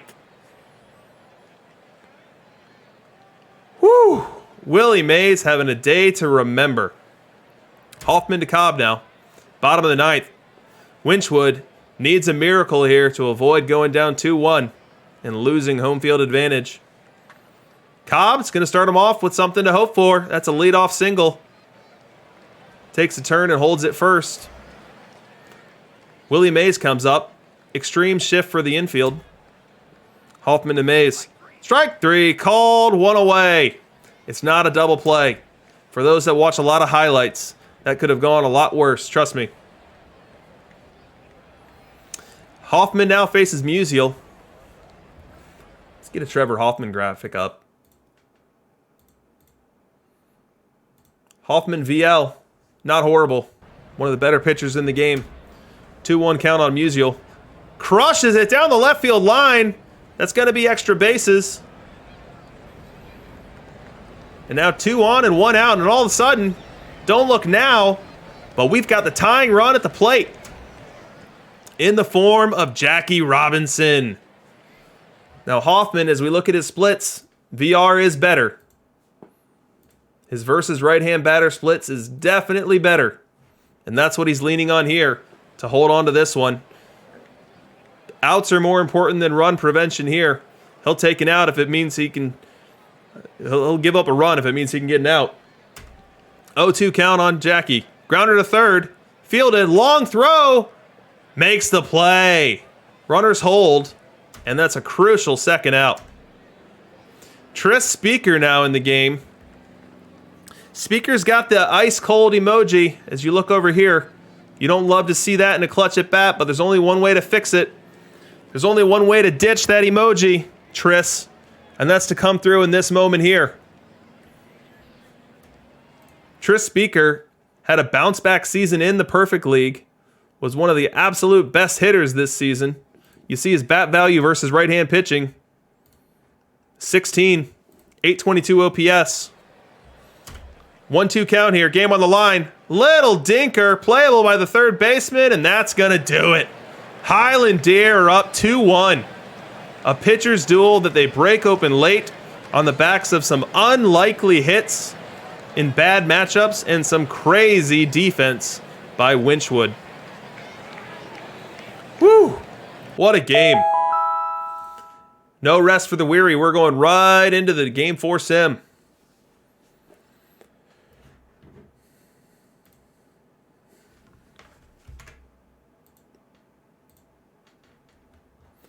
Let me get rid of my Winchwood logo in Game 3. There it is.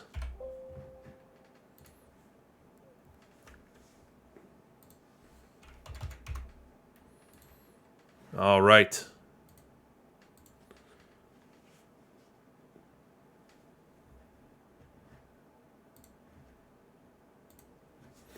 Highland Deer, Winchwood Wolverines meet again for Game 4.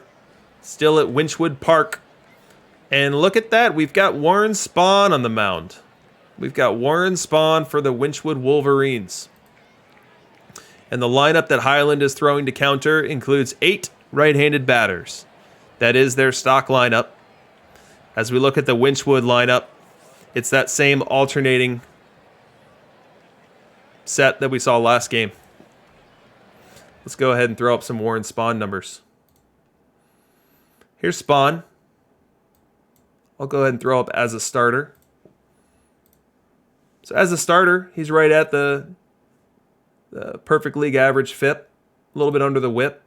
Doesn't strike out as many, but succeeds by not walking many and also by doing pretty decent home run prevention. Let's get this game underway. Ricky's going to lead us off for Highland. We've got Winchwood in the powder blues and Highland in the perp. The pitch, deep drive, left field. Did he just start the game off with a dinger? He did! As he's done a million times in his real-life career, Ricky Henderson starts the game for the Highland Deer by going downtown. 1-0. We go bottom 1. Spahn able to get out of that first without any additional trouble. And we've got Maddox in trouble now.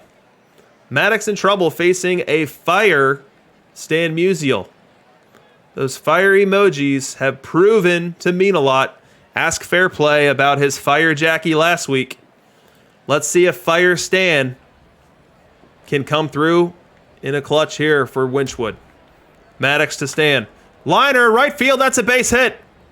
Runner around third. Heading home, no throw. Tie game, Winchwood 1-1. That brings up Ricky Henderson here in the top of the third. We've got Campanella on base already. Got to say, Highland has been doing an excellent job getting their bum hitters at the back of their order on base. We've seen Ripken and Campanella on base all series long. And when your 8-9 hitters, when your defense hitters are contributing and creating some havoc on the base paths, that bodes very well for you. So Spahn versus Henderson here. Henderson started the game off with a dinger. Let's see what he's got in store for his second at bat. 2-2 count. Grounder to third. Goes to second for 1. Can they double up the Ricky? They can. They certainly can double play. You're absolutely right, Marksman. Neither guy used an Aussie in this series. First series I've seen where that's the case. Although I'm sure it's happened before. We go bottom 3. Winchwood has a little something cooking here. We got 2 on. Nobody out. Gwynn and Hornsby on base for Ty Cobb. Ty Cobb, we've seen his splits already multiple times tonight. Best hitter in the game, VR. What's he going to do here? The pitch. Deep drive. Deep center field. Over the head of Mays. Gets the jumping animation again. 1 runs in. And they'll hold the runner at third. Gonna need someone to help me with my camera settings so that I can actually see the runners there in those. And now Winchwood looks like they stack up a bunch of runs and we don't get to see them. Winchwood is now up 5-1. The highlight maker decided they were not critical plays. But we're in top 4 and Winchwood's blown this thing open. Winchwood's sitting on a 5-1 lead. And they've got to hope that their Warren Spawn can hold it there. And it looks like he's in a bit of trouble here. We've got Cobb and Hornsby on. Cobb on third, Hornsby on first, facing Willie Mays. The pitch. Grounder to third and through. That's going to score one, and it's going all the way to the wall. Here comes the relay. They'll hold at third there. It's going to be 5-2, but the trouble's not going away.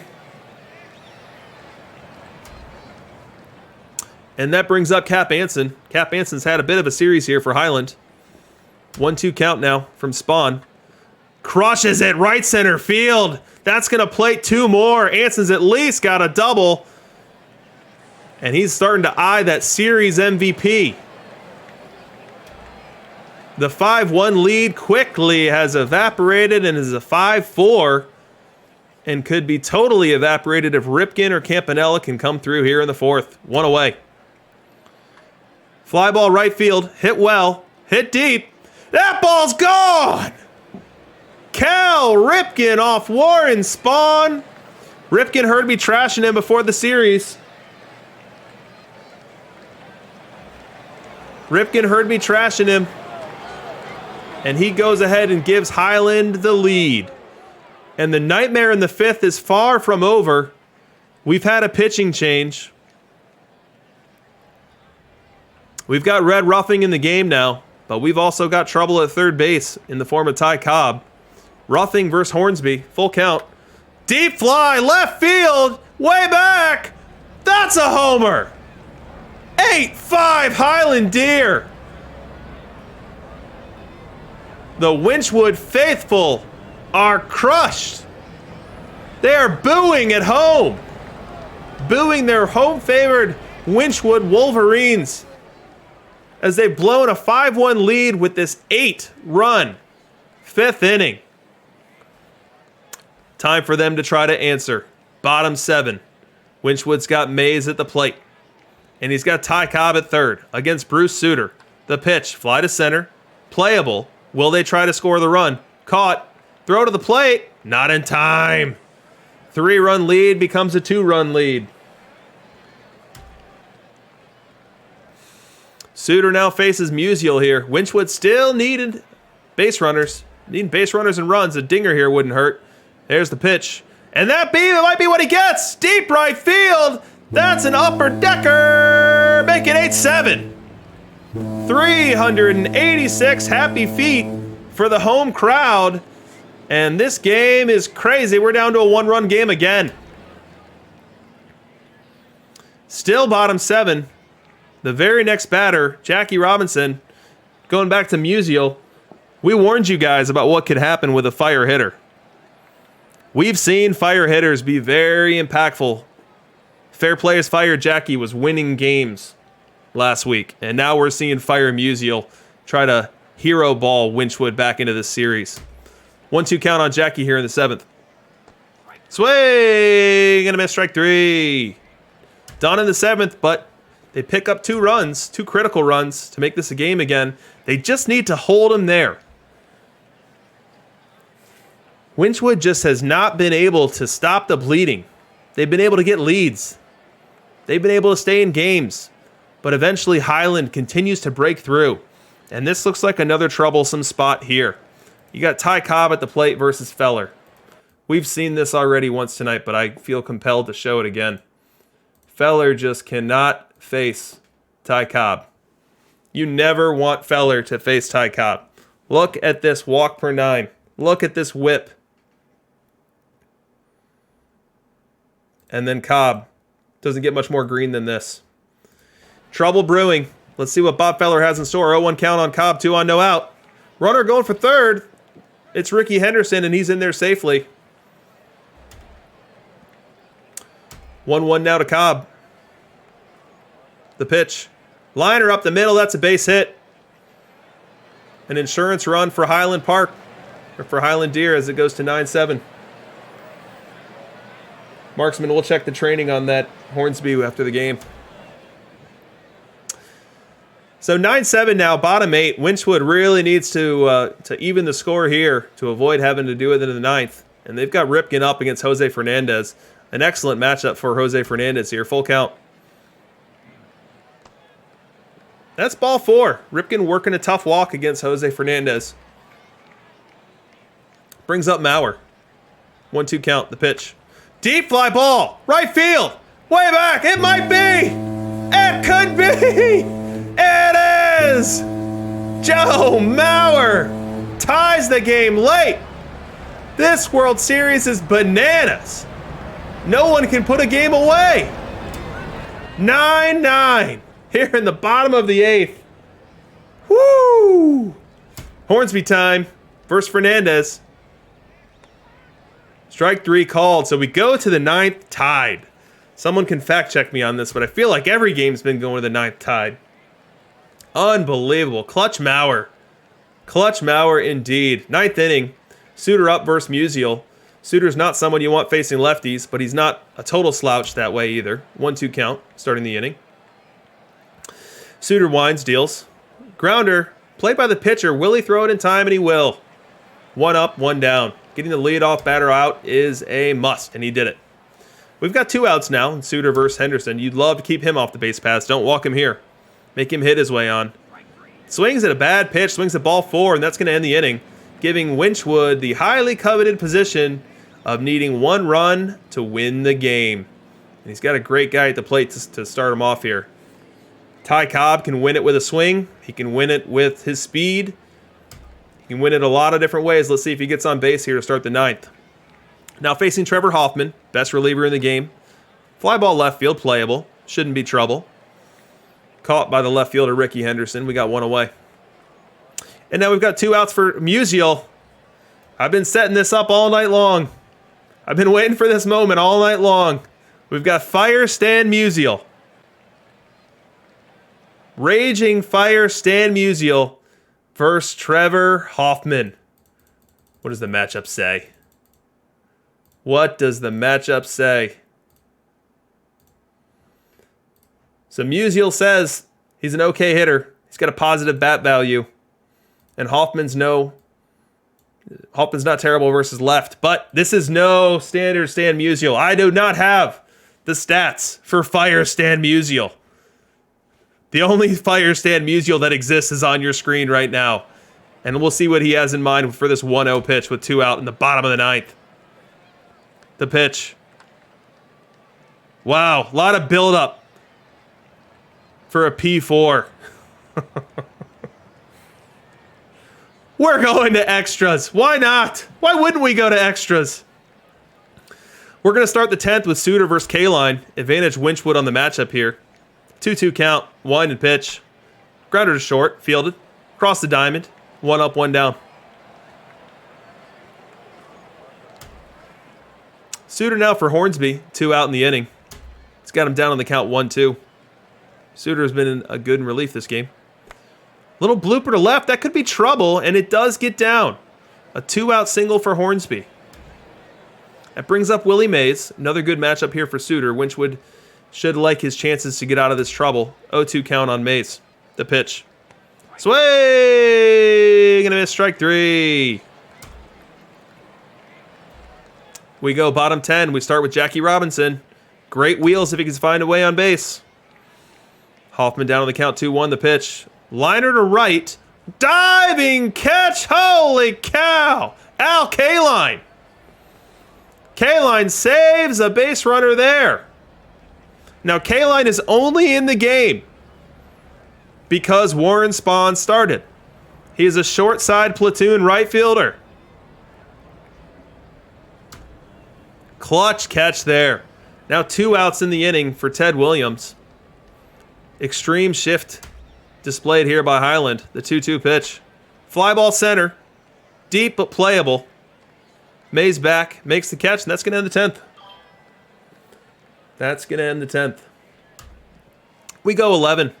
Suter still in the game. Would love to see his pitch count here. If anyone from OOTP is watching, I'd love it if you could get onto your standard display here how many pitches someone has. And if someone knows a way to access that from this point without being too disruptive, let me know. But Suter's been in the game a long time, now facing Jackie to start the 11th. The pitch. Fly ball, right center, playable. Mays over, makes a grab, one away. Now we've got Cap Anson. Cap's had a series. Let's see if he can continue it here. The pitch. Fly ball right, could get down. It does. It's going to be a 1-out single for Cap Anson. Bringing up George Brett. George Brett, a pinch hitter here. Brett definitely better against right-hand pitching, and Hoffman definitely weaker against left-hand batters. So we'll see how it plays out. 2-2 count. Anson on first, representing the lead run. Here's the pitch to Brett. Sway! Gonna miss strike 3. 2 away. That brings up Campanella. Not being lifted for a pinch hitter here. 2 away. We're first gonna see a pickoff throw. Looks like it almost got past the first baseman. 1-2 count, another pickoff throw. Let's go for 3. Give me a third. Nope. Swing and a miss. Strike 3. That ends the 11th. That ends the 11th. Hoffman to Mauer now to start the bottom of the 11th. If you're a Winchwood hitter, you know that Hoffman's been in the game a long time. I think that Mauer might have hit his homer against Hoffman. Does anyone remember who he hit his homer off of? Was Hoffman in the game yet? I think he was. But Mauer, one swing from winning this thing. 2-2 count. The pitch. Strike 3, looking, 1 away. 99-mile-an-hour fastball. Hoffman v. Gwynn now. 2-0 count. The pitch. Deep drive, left center field. It's going to get down and go to the wall. Gwynn's at least got 2. Let's see if he tries for 3. He'll hold there. Winning run on second base in the form of a good base runner in Tony Gwynn.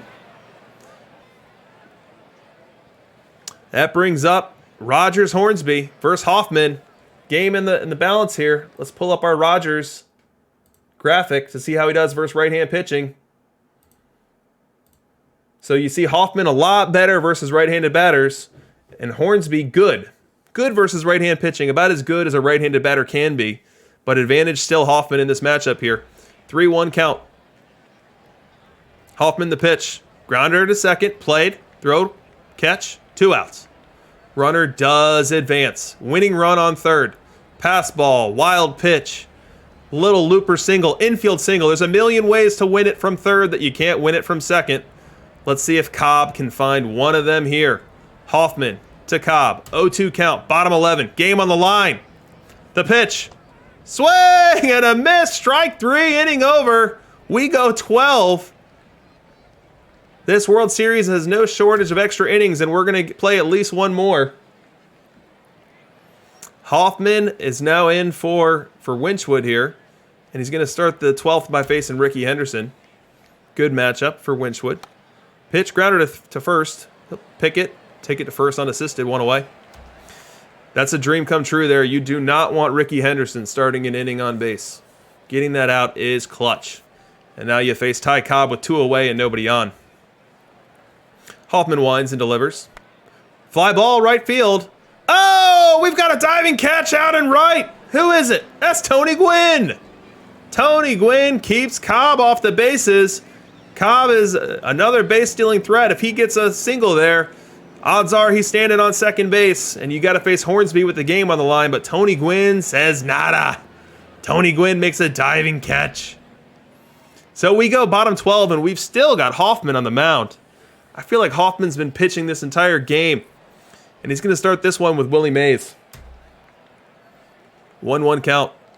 The pitch. Fly ball left center. Deep, but playable. Caught by the left fielder, Ricky Henderson. Feller now in the game versus Musial. And Feller, we've looked at him plenty tonight. Huge strikeout pitcher, but struggles with his control and struggles with his homers against left-handed batters. Let's see if that happens here. Feller versus Musial, 3-0 count. The pitch. He walked him. Fire Musial is walked. I think I'd do the same thing. And that brings up Jackie. We've got a pinch runner for Musial. We've got Ricky Henderson in the game. Let's see if he attempts to steal on Campanella here. Does this icon mean he won a Gold Glove this season? Anyone know what this icon means? Could that be true for these two? We'll find out. All right, one away for Jackie. 0-1 count. Oh, we got a pick off. Diving back is Ricky Henderson. Marksman says it means they've won a Gold Glove. It doesn't mean this season because this season's awards haven't happened yet. 1-1 count. Another pickoff. Highland well aware that Ricky wants that second base. Another pickoff. This is probably the first time that I've been watching Sims where I almost think it's appropriate that we're getting this many pickoffs here. Full count now. Runner not in motion, and Jackie crosses it deep to right. Way back! That's gone! That's a walk-off dinger for Jackie Robinson! Tying the series 2-2. Jackie Robinson follows a Fire Musial walk. The pitcher's distracted with Ricky Henderson on first base, and Jackie goes Oppo Taco for 371 feet and walks it off to even the series. This World Series has had a little bit of everything. Woo! What a game. We have had no duds. Every game has been awesome. And now we've got a pivotal Game 5 that we go right into. I mean, I've had those highlight reels where you watch them and they show like 3 things. It's a 2-1 game and they show 3 things. We haven't gotten any of that. Here we go, Game 5. Let's go ahead and erase my Highland Deer icon on Game 4.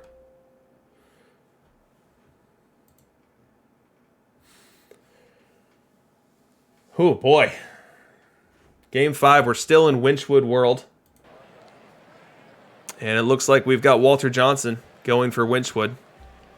We'll see who Highland Deer's pitching. Should be a mirror. We start the game with Jackie Robinson.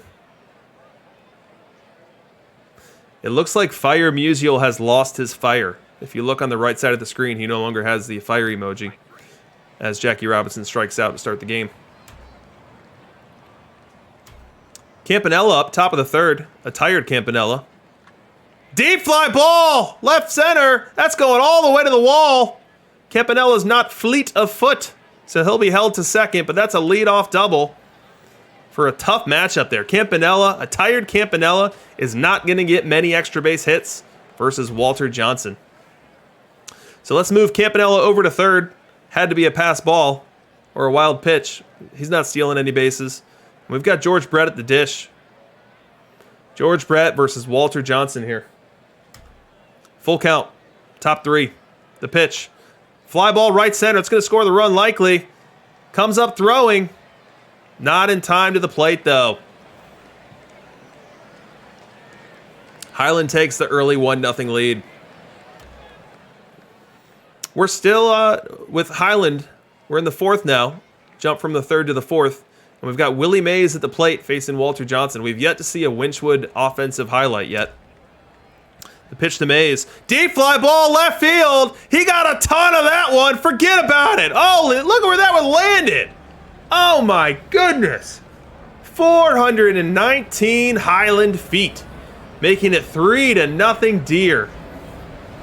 Game 5 is a critical, pivotal one. You have to win it. You just have to win it, and Highland's coming out here trying to do just that. We go bottom 4. We finally have a sign of life from Winchwood. I think I've been saying Winchwood this entire time, but it looks like it's Witchwood. The Broadcasting 101 didn't pay me any favors. Wykewood, Witchwood, Wickwood. I don't know what I'm doing. Anyways, we were in the bottom of the 4th, and we finally have a Wolverine highlight. We'll stick with that. We've got a Wolverine highlight here. And it's Rogers Hornsby at the plate with nobody out. It's got Tony Gwynn on first. And we do have a mirror matchup. We have proof that Highland Deer is pitching Walter Johnson. Full count. The pitch. That's ball 4. Walter Johnson getting himself into a little bit of trouble here. He's got 2 on and nobody out. Bringing up Ty Cobb. After him is going to be Mays, Musial, Robinson. Full count on Cobb. The pitch. He walks him. They're loaded for an ice-cold Willie Mays. Now the Willie Mays on the other side of town just hit a dinger and a long one. Let's see what this Willie Mays has up his sleeve. 1-2 count. The pitch. Fly ball, shallow right center, playable. Diving catch by the right fielder. No advancement by the runners. You would love to see your runner tag from third when the outfielder dives. He's not in a position to throw it. You got to score that run there. Johnson now faces Musial. Now, remember, Musial lost his fire emoji. It was stripped from him this game. I can't think of a better way to get it back than coming up big in this moment here. Musial v. Johnson. 2-2 count the pitch. Swing and a miss. Strike 3. Leaving them loaded. Now with 2 outs. Bringing up Jackie. Now, Jackie just won the game. Game 4 hero. Jackie Robinson. Oppo Taco Dinger. In extras to win it. Now has a chance to close the gap. Witchwood, the Wolverines trail by 3. And they've got the bases full of runners. The pitch. Runners in motion. Grounder to first. Not going to do anything here. Huge opportunity lost. They load the bases with nobody out. Have a shallow fly to center, not score. And then a called strike 3. And then a little weak grounder to the first baseman. But they've got another chance here in the bottom of the 5th. They've got Tony Gwynn at the plate. Tony Gwynn versus Walter Johnson here. Joe Mauer at second. The pitch. Crushes it right on the right field line. That's going to be extra bases. Crazy Karam played well, but nothing's going to stop him from getting to second. The lead is cut from 3 to 2.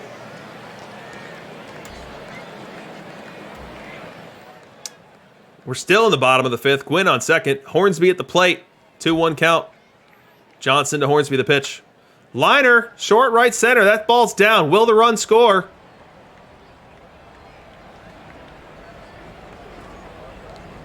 No. Runner holds at third. I used to have my camera set where it never moved. It never did the follow the play thing. But I've either lost that setting or I don't know how to find it anymore once I change computers. Maybe someone can help me find it again. Johnson v. Cobb now. Still bottom 5. Big opportunity here. Grounder to first, though. Same little limp grounder that ends another rally. So the Wolverines have blown rallies in the 4th and 5th with some of their best hitters at the plate. We go bottom 9. Highland has added 2 runs of insurance, and we've got 2 outs. And no rally a brewing. This tells me that the game is typically curtains. Smoltz to Ripken. The pitch. Swing and a miss. And Highland will head back to their park. Up 3-2. Crucial win on the road. Highland takes 2 in the Wolverines' den.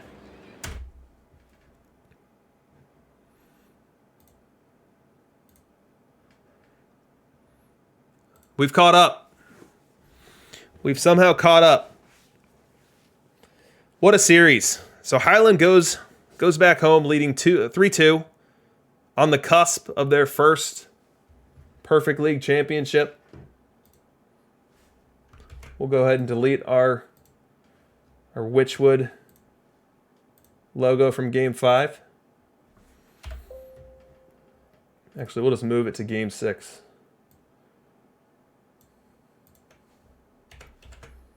And then we'll build a Highland Park for Game 6 as well. I keep saying Highland Park. Can't get that out of my head. This could be it. And we'll know it.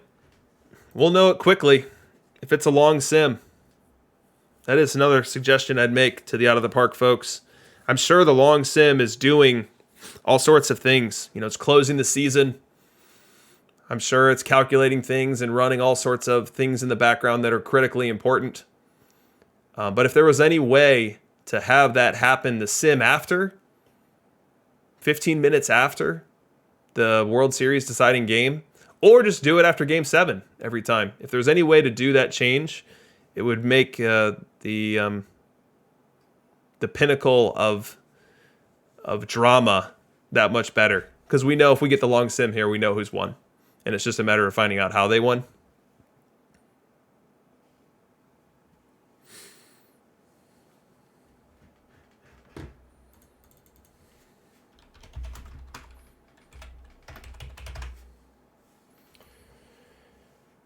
So Lobat, let's check out these settings you were talking about, because I definitely want to get that fixed.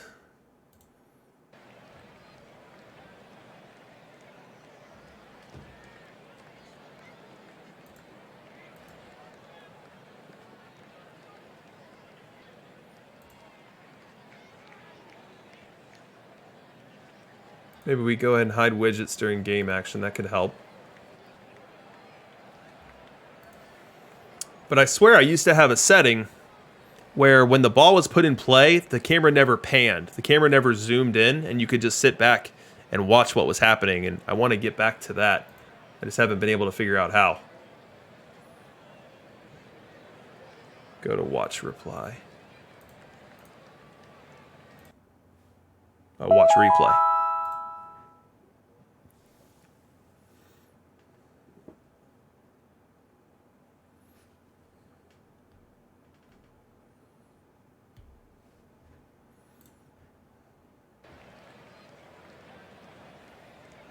Aha, it's got to be in here. All right, follow ball. That's what I want off. And I think that's going to do it. It's going to do what I need. Yeah, I think that works. I'm going to make my players slightly bigger as well.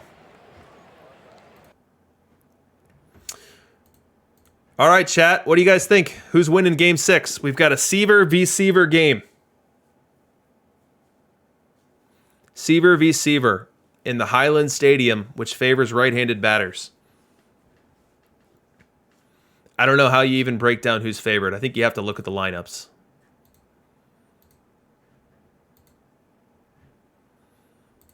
Seaver v. Seaver, and the Wolverines throw out two lefties.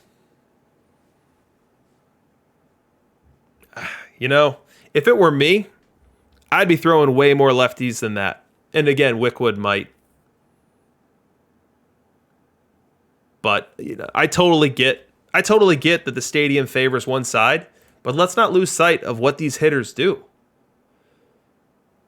Like let's take Ricky Henderson for example. So here's Ricky Henderson over here in the bottom. So there's his verse right. There's his verse left. Night and day. Night and day. So, I mean, do you really think that a slight park boost is going to make this bat playable? I don't think it is. I would be loading way more left-handed bats, and they probably will.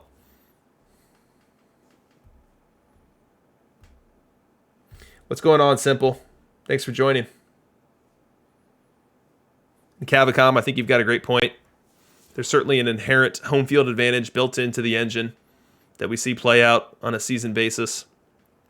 Whether it's just the inherent home field advantage in the native game of baseball and being able to bat last and being able to know how many runs you need to win a game, or if there's actually something coded within there.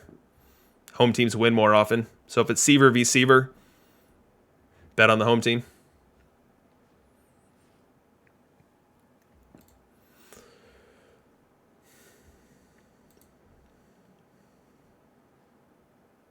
Yeah, I see these right-hand dominant lineups, but if I'm facing a right-handed pitcher, I'm throwing out way more lefties. I'm putting a Roger Connor in there. Like this guy, Roger Connor, like I don't care if the park is 0.9, 0.5, 0.9. If you're pitching Seaver against me, I'm starting Roger Connor.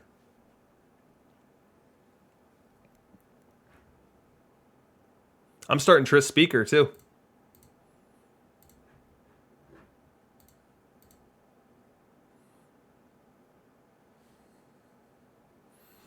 I mean, I get the park factor thing. I play in a park factor that's goofy like that myself. Here's my park factors, which basically should scream that I want to start left-handed batters, but I'm not starting exclusively left-handed batters.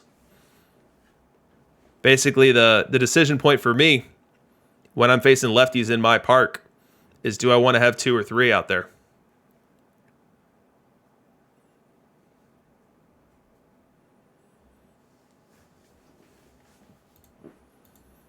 So I think we'll see some left-handed batters this game.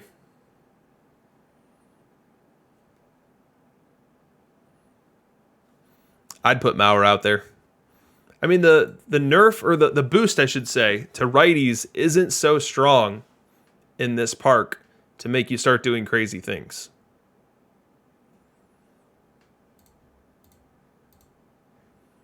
So you've got the full boost on average. You've got nowhere near the full boost on home runs.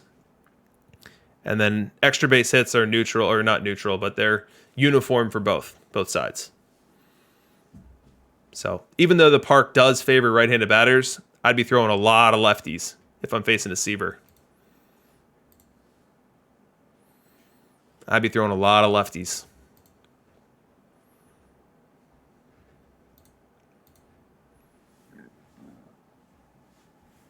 Here's my normal lineup versus right-hand pitching, and I would have no hesitancy to throw this out against Seaver right now.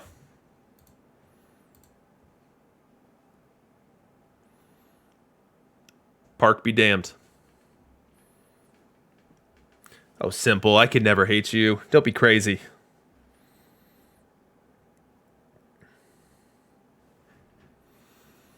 Don't be crazy. Well, if I hated you because you could grow hair, I'd have to hate a lot of people. And that's not what I'm all about. 7 minutes to the sim. Are we getting a pitcher's duel? I don't think so. I think we'll have another high-scoring affair. If I was the Wolverines or the Deer, I would be looking at who's healthy in my pen and trying to sequence them optimally. Trying to use my settings to get the right guys into the game after Seaver peters out.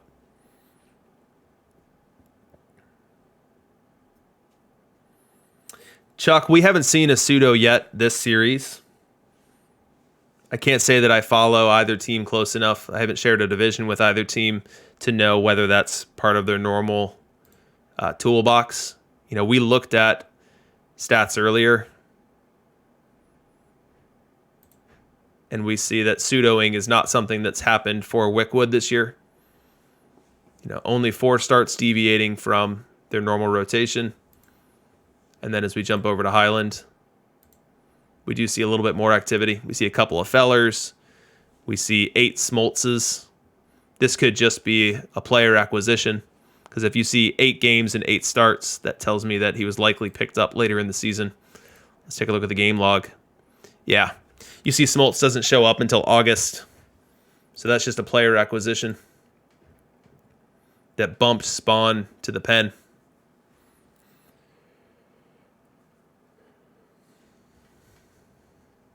So it doesn't look like either team is into the pseudo game, or at least has not been to this point. Perhaps both of them are setting up the ultra long con here and are about to unveil it in Game 6 of the World Series after having not shown that tendency all season long.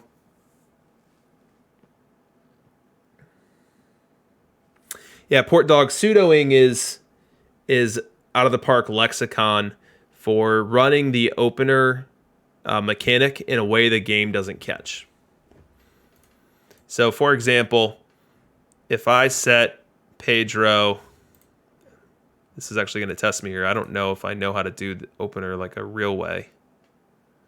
I think it's player strategy.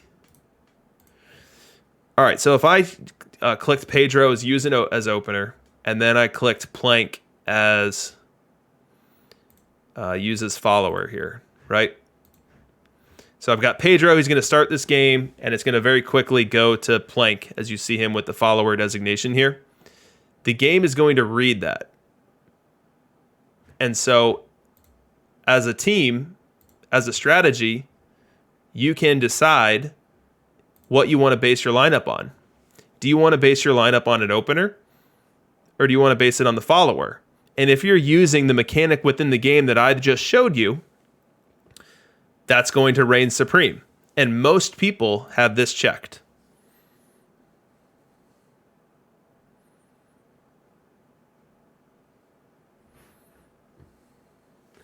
Yeah, most people have this checked.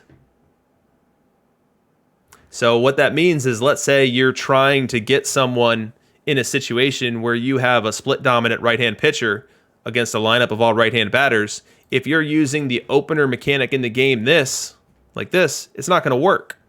The only way for you to get the opener mechanic in the game to not pick up on what you're doing would be not to use this opener and not to use this follower, but to use this pitch count. So you see that I've got a native pitch count on Pedro of 100. Let's say this was 15. And let's say I made Eddie Plank long relief. And so now after Pedro hits 15 pitches, the AI is going to say, oh, shoot, his pitch count max is 15. And they're going to pull him from the game. And then when they pull him in the first or second inning, the AI is going to say, okay, what do I do now? Do I put in a closer? No. Do I put in a specialist? No. Do I put in a middle reliever? No. Oh, long relief. That makes sense. We're in the second inning. I'll put in Eddie Plank. And so maybe the guy that I was pseudo starting Pedro against had 8 left-handed bats in his lineup, and now Eddie Plank is going to get to come in for a long relief appearance against a lineup that he's very well suited for. Dominant versus left, not so dominant versus right. So when people say pseudoing, it basically just means running an opener, but doing so in a way that avoids the game mechanic so as to not let someone base their lineup off of that follower. Hopefully that answers the question.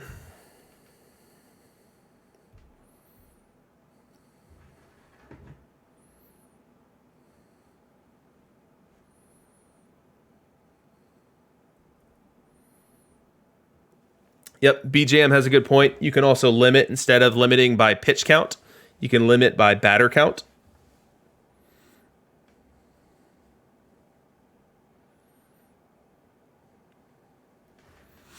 Yeah, so it's not something that everyone does. I mean, it's not even something that most people do. Within the Perfect League, I've been in the Perfect League now for 4 straight seasons, and I would say it is the exception that you run into a pseudo start and not the rule. I've also heard someone recommend that it be called a fopener instead of a pseudo, which I actually like. So I'm hoping that lexicon change can take place and we can start calling them fopeners. And I can spell it in the chat so you can see the brilliance. Definitely not my idea. But it does happen. And the best way to prevent that from happening to you is to not have too extreme of splits in your lineup. So as we've seen with our matchup analyzer all night long, it's very difficult to find righties who can hit right-hand pitching and lefties who can hit left-hand pitching. But you don't want to have an entirely platoon lineup, because then you are ripe to be taken advantage of with a fopener. And that's why I throw these 3 guys out in my left-hand lineup. Cobb's okay versus left. Let me show you his stats versus left right here. So, I mean, there's a lot of yellow there.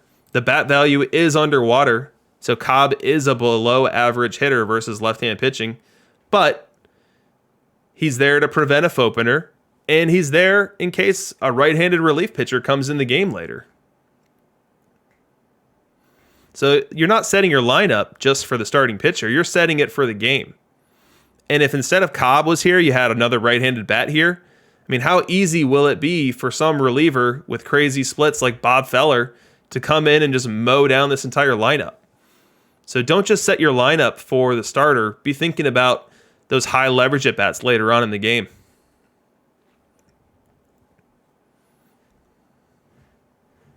So I've chosen to have 3 left-hand bats in my verse left-hand lineup, knowing they're not the best hitters in a vacuum, because I don't want to be Fopenered and fall prey to that, and two, I want those late game at bats. And as you get into every bullpen has guys that are weak.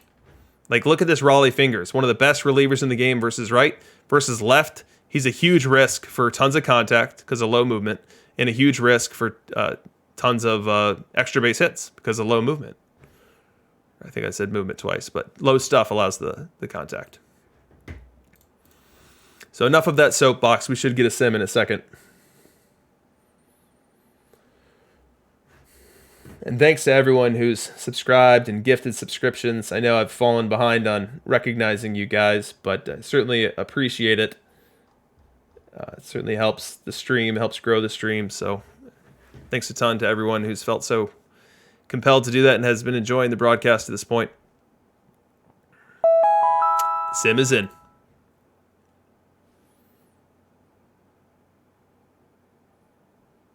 Yeah, so Mallet, I don't have data. You know, I'm not a game engine guy. So if someone has definitively gone on the record and said that low movement ties to XP or ties only to homers, then take their word over mine.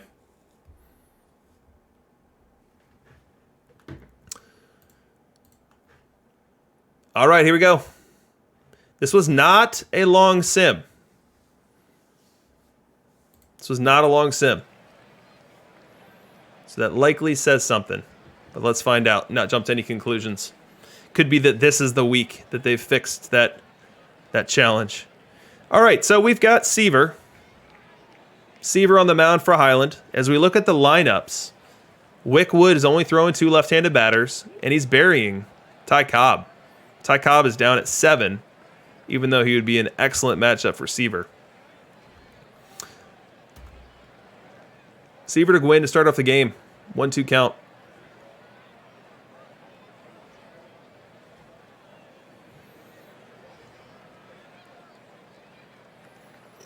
And here we go. Grounder to first. Easy play. Takes it himself unassisted. Start off the game with a grounder to first. Fast forward at the top of the third. Wickwood's got a little something cooking here. Seaver on the mound. Still for Highland. He's got Campanella on first and Gwynn at the plate. Seaver to Gwynn. Fly ball deep center. Not going to be played by Mays. He's going to go all the way to the wall. Campanella to third. Are they going to send him? No, they'll hold him there with nobody out. Not going to take any chances. That's a double for Gwynn, putting 2 in scoring position for the Wolverines. Seaver for Ricky now. Still top 3. It appears that Hornsby got out without advancing the runners or scoring the runners. So now the challenge falls to Ricky. This was one of the matchups we looked at before the game. We looked at how Ricky really struggles against right-hand pitching. Seaver pitches. Looper to center. It's shallow. Diving catch. Runner going to try to score. Relay will not be in time. The dive took him out of the play. Saves the base hit, but gives up the run. And the Wolverines are on the board. Fast forward to the bottom of the 5th. Seaver on the mound for the Wolverines. And it's our first highlight for the Highland Deer. We're going to start off with Willie Mays. The pitch. Ball 4. That's a leadoff walk. Bringing up Jackie Robinson. 3-1 count on him. And he walks as well. Seaver getting himself into a lot of trouble here. 2 on, nobody out for Cap Anson. And not just any old Cap Anson, but the same one that's been winning games all series long. The pitch. Cranks it deep right center field. Will the park hold it? No. Yes. What in the world just happened? It looked like Mays fielded it off the top of the fence and threw it back in the same motion. But I guess he caught it, and the runner tagged to third. That was an odd animation, but I think we've got that one settled. So fly out to center. Excellent play by Mays. Runner tags to third, 1 away. Jackie's now stolen second base, bringing up Ivan Rodriguez. Chance to put Highland on the board. Not a good matchup here. Ivan struggles mightily versus right-hand pitching. 1-2 count. Infield in. Grounder to short, fielded, holds the runner, throws across to get Rodriguez. Big play for the Wolverines. Appling comes up next. Appling is good at getting on base versus right-hand pitching. Doesn't necessarily torch them with the batting average. Let's take a quick peek before this high leverage at bat. Here's Luke Appling versus Wright. So it's 329 on base. Very solid. Very solid for a right-hand batter, especially one that plays as good a defense as Appling does. Average 263, better than I expected. Overall, a negative bat value, but for the defense you get and the on base you get versus Wright, that's a solid player. Seaver to Appling now, 2 away. Looper to center, that's going to get down. 1 run is in. Around third. Throw to the plate, not in time. 2-1 Highland. Luke Appling comes up with the 2 RBI single from the 9-hole in the lineup. And the Highland faithful are starting to prepare the champagne. We move to the top of the 7th, and the Wolverines are 7 outs away from elimination. They need Ricky to come up big here, and Ricky's got a runner on first to work with. Throw over, runner back. We haven't seen Jose Fernandez's splits yet tonight. Let's take a quick peek before this high leverage at bat.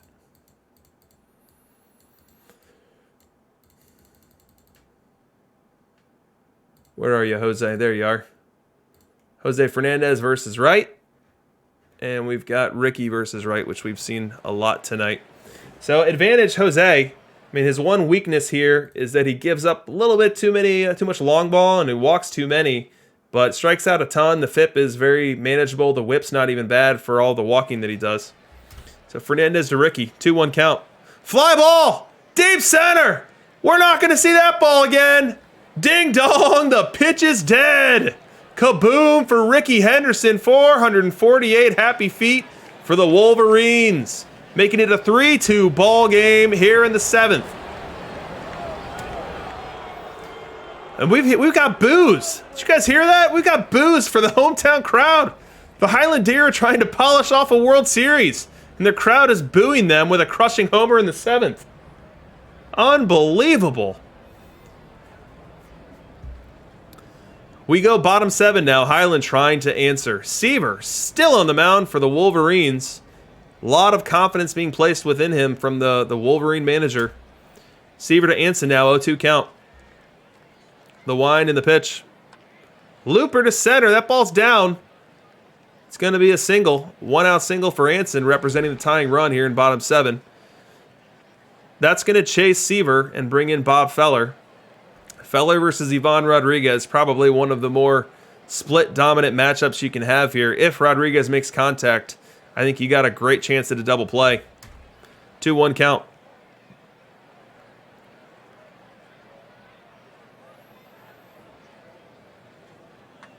Looper to left, that's a base hit. Anson moves up to second. An unlikely base hit for Ivan Rodriguez, and the Highland Deer are in business here.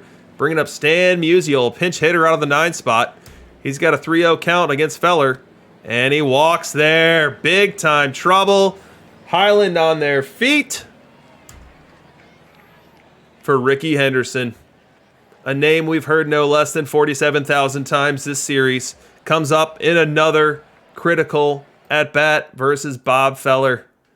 We're going to throw up Bob Feller's VR. We're going to throw up Ricky Henderson's VR. Advantage Feller, for sure. But Feller could walk him just as easily. 4.67 walks per 9 by Feller. Let's see what happens. 1 away, the pitch to Henderson. Cranks it! Played by Mays, and the throw home is a bullet. He's going to throw him out! That's an 8-2 double play, preserving the lead at 3-2 for the Wolverines. Willie Mays, second put out of the series. Or second assist of the series. Willie Mays just on fire with the arm. We go top 8. Wolverines desperately seeking some insurance, and they'll try to do it against a relief pitcher for the Deer in Warren Spahn. 3-1 count. The pitch.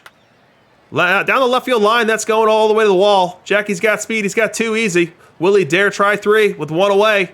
He won't, he'll hold it 2. Precious insurance run now in scoring position for the Wolverine when Ty Cobb comes up. We looked at this right before the game. Ty Cobb, almost a bat neutral value against left-hand pitching. He's going to be put to the test here. 1-2 count on Spawn. The pitch, little dinker. Is anyone going to be able to make the play? No! Cobb too fast. Infield single. Cobb steals second base, and Ripken has a ripe opportunity here to bust this game wide open. Couple of ducks on the pond in scoring position. 2-1 count on him, facing Spawn. Infield in, trying to prevent the run. Here's the pitch. Cranks it through the left side. 1 run will score. They're going to send the second run. No relay throw. Make it 5-2. Clutch hit for Ripken. Let's go bottom 8. Highland running out of outs. Running out of answers. 2 on, 2 out for Jackie. They need Jackie to come up big here. 1-0 count. Here's the pitch. Looper caught by the second baseman, ending the rally and sending us to the 9th inning with a 3-run Wolverine lead. Here in the 9th, we'll have Ricky one more at bat just for giggles here.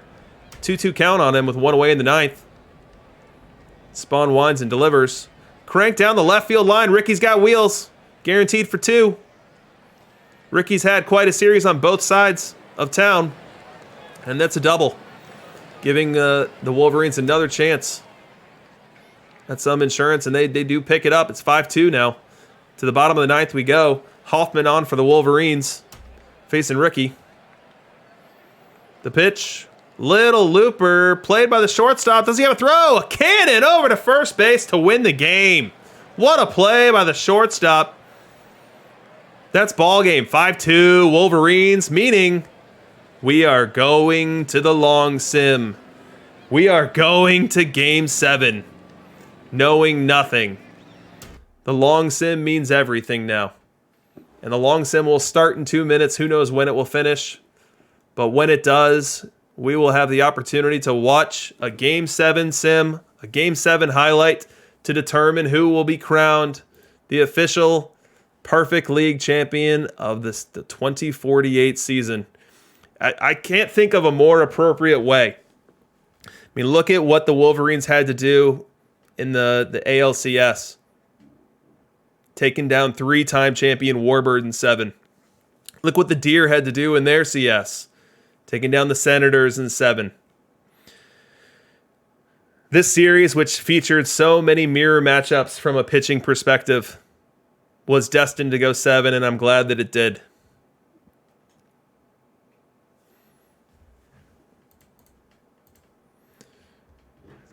Look at that. Look at the pitching matchup that we have. Pedro v. Pedro. Both teams will roll the dice. You know, both teams really went heavy on the right-handed batters. And maybe against Pedro, that's not a bad idea. He does have some elements of split.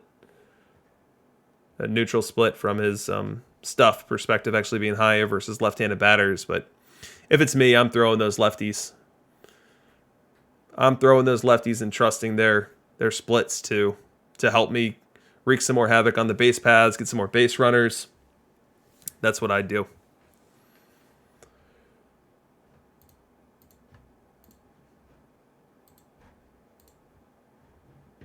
Yeah, here's the lineup that we saw in Game 6. The Wolverines with 2 left-handed bats. And here's the lineup that we saw on the other side. 2 left-handed bats as well. If we get these right-hand bat dominant lineups and we get Pedro on each side, I mean, we could be running towards a 2-1 Game 7.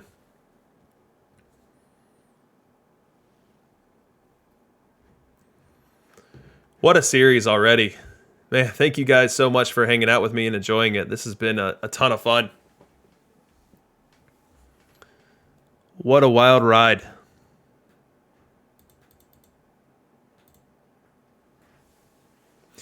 Yeah, as we look at who's been hot in this series, we look at these particular statistics for this series.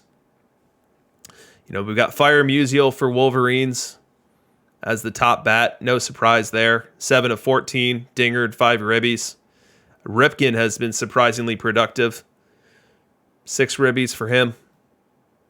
Jackie had that walk-off homer in Game 5. He's definitely been good. I mean, the bats in general have hit. This has not been a pitcher's series. This has been a series with runs. 8-7, 6-5, 11-9. And as we look over the other side, Cap Anson definitely been the MVP for the Highland Deer. Hornsby hasn't been bad himself. I mean, Willie Mays hitting as good as he's done has been surprising. Like, Willie Mays was downright bad for me in Perfect League this year. I think I might have had the worst center field production we'll ever see in the Perfect League from great cards. Look at this. So my Willie Mays played every game that he could. Started every day. 144 starts. And he slashed 187, 268, 319. So a 587 OPS from Willie Mays. And again, before someone says it in the chat, my park does him no favors. We nerf his average, we nerf his homers, we take away his extra bases. But this? 587? I've never seen a Mays that bad. And there's a lot of people that run parks like me. And to make it all worse, so backing up Mays is Henderson, right? So when Mays gets too tired, Ricky comes in. Look what Ricky did for me. 165, 230, 268. 498 OPS. My Ricky went under 5. He went under 500 OPS. But I will say, and one thing that really stuck out to me is Mays was terrible. Mays was an unmitigated disaster. 587 OPS, negative WAR. No surprise there. When you hit 587 OPS, you're going to be negative WAR. But look at Ricky. He hit even worse. But he's still driving positive WAR. So how's he doing it? I mean, he's Ricky Henderson, so he's doing some great things on the base paths. He stole 35 bases. He played 22 games. He started 22 games. He stole 35 bases. So obviously having him as a pinch runner was helping me. But if Ricky can drive big time WAR when he doesn't hit, not big time. If Ricky can drive positive WAR when he doesn't hit, imagine what he can do if you get a decent Ricky in a given year. Maybe you have a park that favors Ricky. And I think he could really pop. Because the glove is good, too. People don't talk about the glove too much. I mean, it's not 100-plus range, so I understand why. But he's got better range than all the corner outfield options that are out there right now that people are playing. He's better than Gwynn, better than Triss, better than Aaron, better than Clemente. So his bases value is off the charts. And his glove value, for me, in the form of a late inning defensive replacement and a backup and a pinch runner, like, even though he hit absolutely horrendous for me in 140 plate appearances, I'm going to roll him out in that exact same role next year without thinking twice. Without even thinking twice.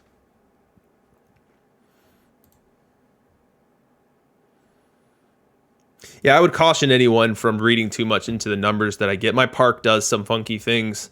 When you steal so many doubles and triples from someone and you turn them into singles, and you really take a shotgun to right-handed batters average. So this is not representative of what you'd expect to see. But just that phenomena of Ricky being so horrible and yet still being a positive WAR, I thought that was pretty significant.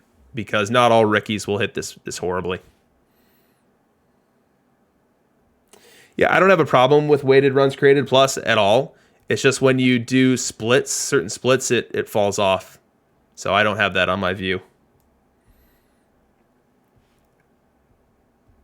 But weighted runs created plus would factor in the stadium. So I think that's a good suggestion for me too.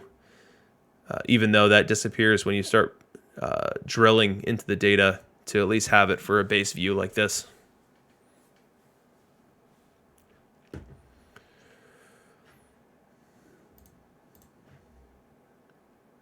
Let's do another chat roundup. How many people do we have moving from Diamond to Perfect? I'm quite sure we had the one guy earlier. No Way 77, I think, was one of them. Who else do we have going up to Perfect?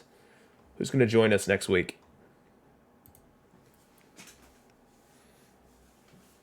Uh-oh. M-Dub on his way back. Stitch on his way back. Oh, B-Jam. Look at that. 3 people moving on up.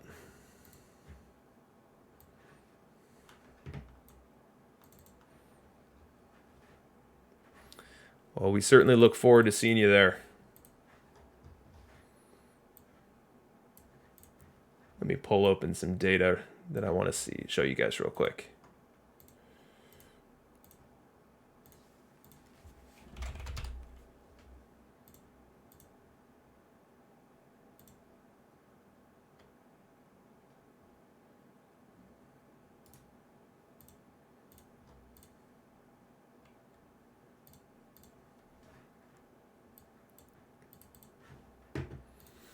That's not going to work.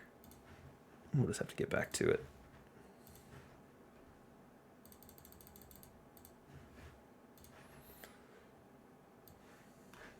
Yeah, I wanted, or I had visions to have a whole lot more visual aids than just this matchup analyzer, but time ran short, and so this is all you guys are getting today.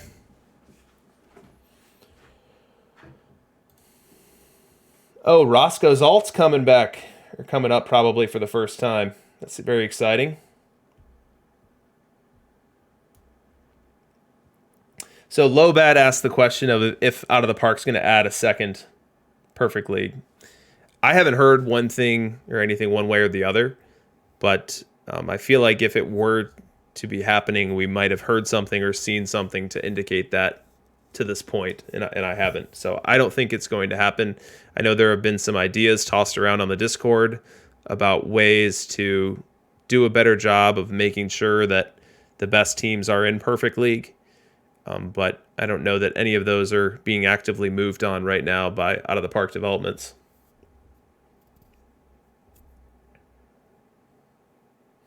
Yeah, Rocketer says he's trying to finish up face of the franchise, but the Padres are holding him up. Yeah, you and like 100 other people.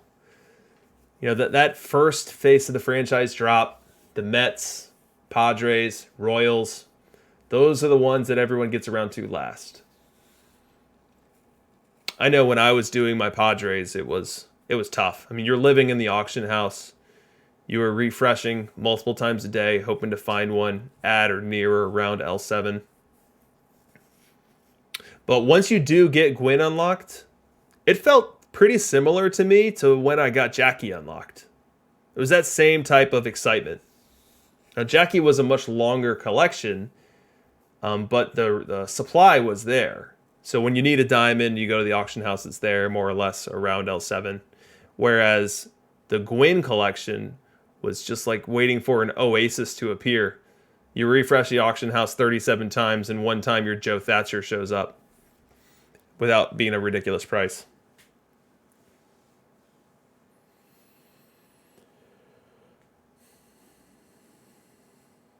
What's going on, Dish? Are you heading back up to Perfect League next week?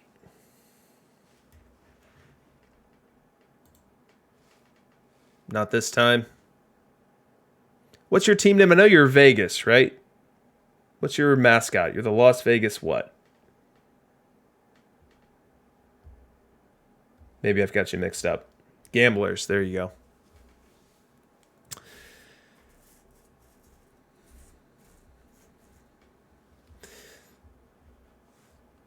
Yeah, Dishnet, tell everyone in the chat next time they can see you. Your next tournament's going to be Friday, isn't it?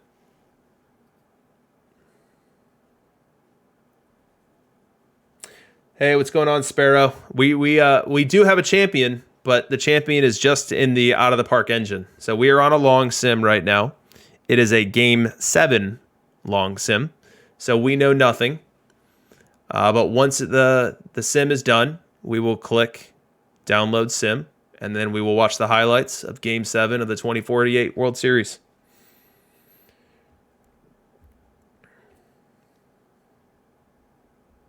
Yeah, so everyone, make sure you join Dish's stream on Friday. He'll be doing the This Week in Perfect Team tournament, which Dish brings more fire and energy than anyone I know. Probably the best play-by-play guy in town. Cavicom, don't count yourself short. So Cavicom says he's never going to get close to Diamond. Never mind Perfect. I know that I felt that way when I started too. But you get through the live SEs, and that gives you a boost. And you dominate your Stone League. You dominate your Rookie League. And then you start replacing piece after piece. And building a team now is going to be light years different than building a team when I built it, because you have a litany of playable options at much more affordable prices with all the face of the franchise stuff. So what I'm saying could be entirely irrelevant now, and I'll recognize that in advance. But you just incrementally go piece by piece. The live SE missions are a profitable venture, especially now that the pricing on the live cards has tanked as far as it has. So you do that, get that all converted, sell them, do whatever you need to keep your game economy going, and then incrementally improve your team one player at a time. I mean, I have never been a big pack ripper, so I would encourage you, if you're team building right now, if you're trying to work your way up, to stay away from using your perfect points for packs, and rather to use them in a targeted fashion to improve your team piece by piece.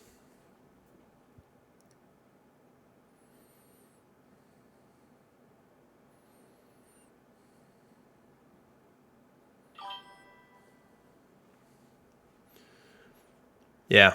So for me, and I can show you my path here. So early on, I got into the live collections, and then immediately upon doing so, you dominate everyone. 134 wins in an Iron League, 126 wins in a Bronze League. And then water finds its level as you work your way up. So I had to repeat Gold a level, get into Diamond, and these were rando Diamond Leagues, which some of them were very soft. I want to say my first two or three Diamond Leagues were incredibly soft, which allowed me not to get relegated and bought me some time to improve some key pieces, like get Jeff Bagwell Special Edition out of my lineup, get like Eddie Plank Special Edition, not the face of the franchise one, but the regular one, out of my rotation. And then it was just a grind from that point as I got into harder Diamond Leagues and got into the DLL Diamond Leagues.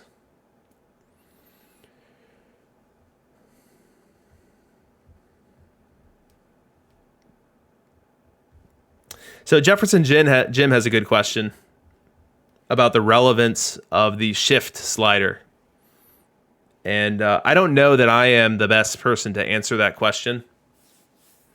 I'm sure there's someone that has spent more time talking to the devs or doing extensive testing. I find a happy medium between shifting a little and shifting a lot. So I'm not a huge shifter, but I'm not an anti-shifter either. And I've never done the data mining or the data exploration to A/B test whether one way was better than another. So if anyone in the chat can give Jefferson's Gym a better answer than that, please feel free to. I've heard people talk about the higher quality defenders you have, the less you need to shift them, and the more shifting can actually tone down the positive impacts of their range. But I have no evidence or no data that substantiates that claim. But I do know that people that I respect have had that thought before. And API is more or less saying that in the chat. Better defense, shift less. Worse defense, shift more.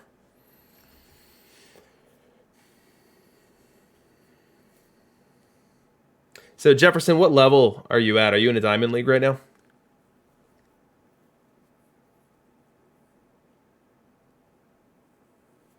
Yeah, so I mean, depending on the league you're in, like Banks' defense might not be good enough to be driving huge ZR. It's not like he's a bad defender, but at shortstop, if your league is filled with Aussies and it's filled with Younts and it's filled with Ripkins, Ernie is not going to be a better than average fielder.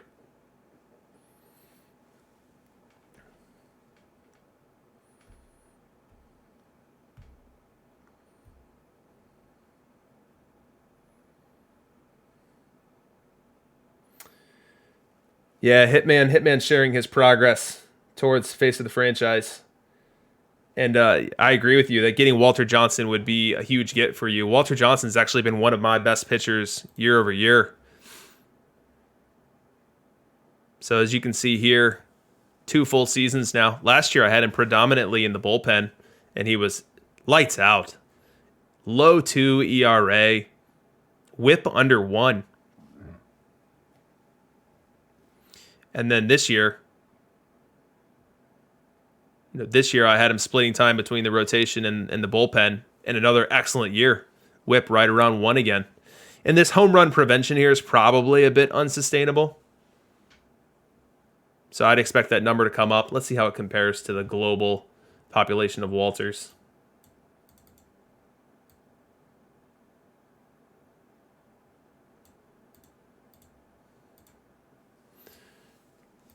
Here's Walter, face of the franchise. And we'll do no splits. All right, so his global homer per 9 is 1.06. So I've definitely been on the right side of the RNG for my last 2 years that have him at 0.6. That's not sustainable. That's going to come up. But he's an absolutely must-have arm in the current meta. Whether you have him in the rotation and you get something that looks like this, or you move him into your pen and you get this gigantic stuff boost. And this stuff boost here is why I feel so compelled to mix it up. I don't know that I'm going to just lock and load Walter in my rotation when there's opportunities to put him into, whether a stopper role or a follower role.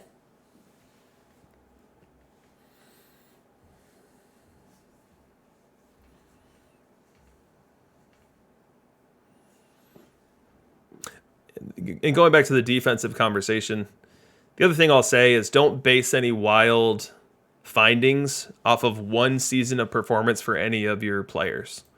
Like, you can have an Ozzy run a negative ZR. Like, that's not unheard of. With a sample size of 1 billion, Ozzy's going to be right up there at the top of the shortstop leaderboard. But if you're just looking at your own season, which has 140 games or whatever, and all of the RNG that could go into that season, it's not unheard of that Ozzy doesn't have a particularly dominant year defensively. And 140 starts is just not enough to be making claims about what he is or what he isn't. And you'd want to do something more along the lines of rolling up the data within your league to see what the global Ozzy performance is.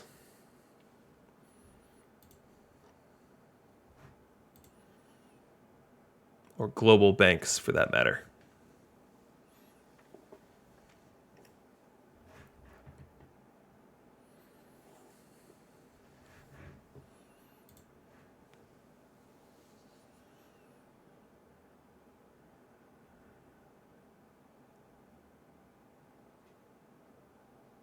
Yeah, one thing that you will find, and this is something that I struggle with, is that I've been running this same park that I've showed you guys a couple times for many years on end now. And while I'm someone who, more than anything, believes in looking at large swaths of data and letting something like this dictate my decision making, I've now got a decent size of data for not just what players do from a macro perspective, but what players do from a micro perspective. What do they do in my lineup, in my park? And as that population of data is growing, it leads me to different conclusions. So George Brett might be the answer from a global perspective, but Roger Connor might be the answer from my park perspective. All right, enough chit chat. It's time for Game 7. And I am really excited to bring this to you. I have no idea how this is going to play out. The series has been back and forth. We've had a ton of offense. We've had a ton of big homers. We've had a ton of crazy a ton of crazy games where people like Pop Lloyd are getting doubles off of David Price. So I hope we get some more craziness this game. So we've got Pedro going. The one change that we notice with the Wolverine lineup is Cobb is no longer hitting 7th. Cobb has been moved up to 4th. And Willie Mays has been dropped a slot to 5th. Looks like everyone's been dropped a slot. Highland Deer's Cap Anson, which has been really hot. Best player of the series, is batting 7th on his side of town.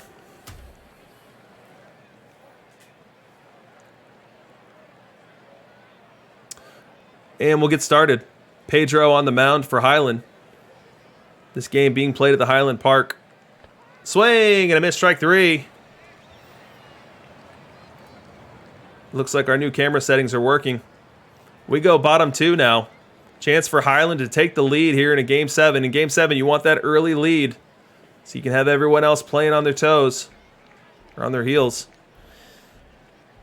Pedro to Ivan Rodriguez. Horrible matchup for Ivan, but that hasn't mattered at all times this series. Let's see what happens. Full count. 1 away. The pitch. Cranks it left field. That's a base hit. Throw to the plate. He's going to try to score, and he's going to be out by a mile. Another outfield assist in this World Series. This series has a bit of everything for everyone. First potential run thrown out at the plate, and the rally stops there. We go to the 3rd, still scoreless. Pedro v. Anson now, top 3rd. Highland on the mound. Wolverines at the plate. The pitch. Hit deep left center field. Way back. That ball's out of here. We've got a one-run lead for the Wolverines. And it's Cap Anson. So we talked a lot about the Highland Cap Anson having the series that he's having.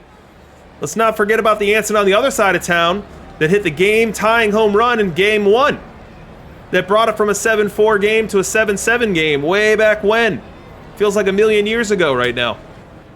1-0 Wolverines in a winner-take-all Game 7. They're still batting here in the 3rd, and Rogers Hornsby has an opportunity to add on. 1-1 count, the pitch. Little dinker, tough play for the shortstop, picks it, no throw. That's an infield hit for Hornsby, and it's going to drive in another run. 2-0 lead for the Wolverines, and the Highland faithful are shaken. Pedro now versus Cobb. Still top 3. Cobb with an extra baser here could really change the dynamic of this ball game. 1-0 count, the pitch. Little dinker, another tough play. Pitcher fields it, throw to first, not in time. Back-to-back infield hits. Cobb loads the bases. Load them up for Willie Mays. Not just any Willie, a frosty, icy, frigid Willie. Can he shake the snowflake here? 0-1 count, the pitch. Little dinker to 3rd, fielded across the diamond. He's out, ends the rally. Ends the rally. We go bottom 3, and Highland's going to finally get a highlight. This highlight's going to start with Ricky on first and Tony at the plate against the Wolverine Pedro. Here's the pitch. Up the middle, fielded, gets 1, gets 2. Rally killing, twin killing there. Fast forward, bottom 4. Another Highland highlight. Pedro v. Willie. Pedro winds. Pedro deals. Cranks it. Deep left field. Way back. Way back. That ball's out of here. Make it 2-1. The lead has been cut in half. Fireworks going off in the stadium. The foghorn in full effect. And the Highland Park faithful have something to cheer for again. 2-1 lead. 2-1 lead for the Wolverines. This brings up Appling. Now a 3-0 count. Pedro could be getting a little wild. The pitch. That's a 4-pitch walk for Appling to lead off the 5th. Not what you want to see as a Wolverine fan. Ricky Henderson comes up next, and he's got a full count. Here's the wind of the pitch. That's ball 4. A major rally brewing here in the 5th for the Highland Deer. Chasing 1 run with 2 base runners on for Tony Gwynn as we're heading into the meat of their lineup. The pitch. Cranks it into the right field gap. That's going to go to the wall. 1 run is in. Second run's going to score. Oh, they hold him. Supreme fear in the rally or in the relay throw. A very conservative hold at second or at third base. Only one RBI. There are no outs. Highland choosing to treat their base runners as the precious resources they are. And now you've got Gwynn and Henderson, two great base runners on base for Rogers Hornsby. And we've got that meat of the lineup up against Pedro. Here's the pitch. Cranks it. Deep left center. That's getting over May's head and going to the wall. 2 runs will score. Make it a 2 RBI double. And the Highland Deer have clawed back into this game and now lead by 2.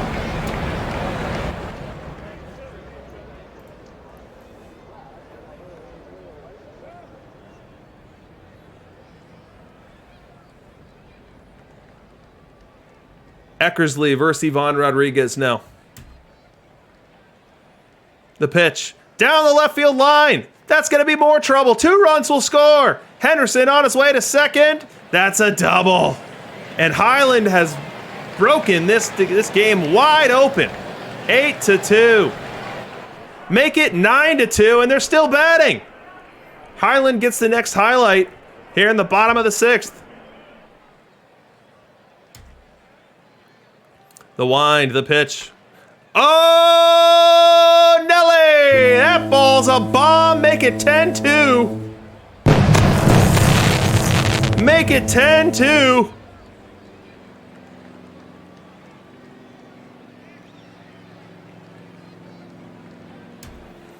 Highland Park or Highland Deer running away with it here in Game 7. We're to the top of the 9th. It's all over but the shouting. And who's going to make the final out? Sure looks like Rogers Hornsby here versus Sutter. Wind, the pitch. Ball game.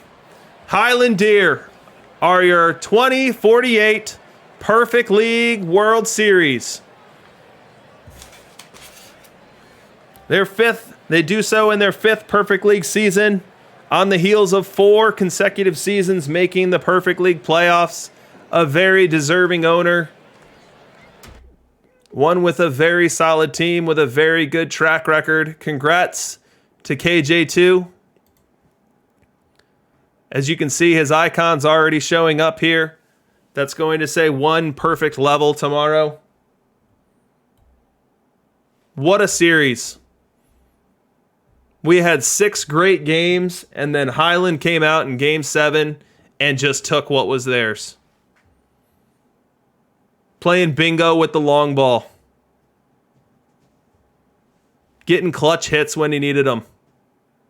Pedro v. Pedro was not the pitcher's duel it could have been because Highland's offense wasn't going to let that happen.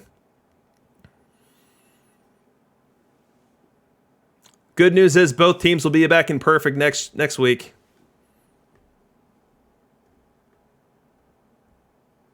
Wouldn't it be nice to see them both in the same division and let them duke it out all year again? But what a Perfect League World Series. So what'd you guys think? What'd you take out of that World Series? What'd you learn? What was cool?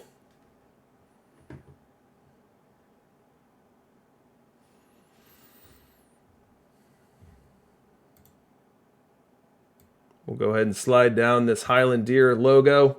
That's how it played out. The top right of your screen is what we saw. It went Highland, Wolverine, Highland, Wolverine, Highland, Wolverine, Highland. Let's check who was our MVP. Cap Anson. No surprise there. He was a leading hitter going into Game 7 and did nothing to hurt his cause. 10-2 victory. It wasn't a series for the pitching, so it was going to be a bat to win the MVP. And oh, was it Anson. Anson's one of those guys that I have a hard time getting to hit in my park, but his numbers globally from a macro perspective are very strong. Very strong.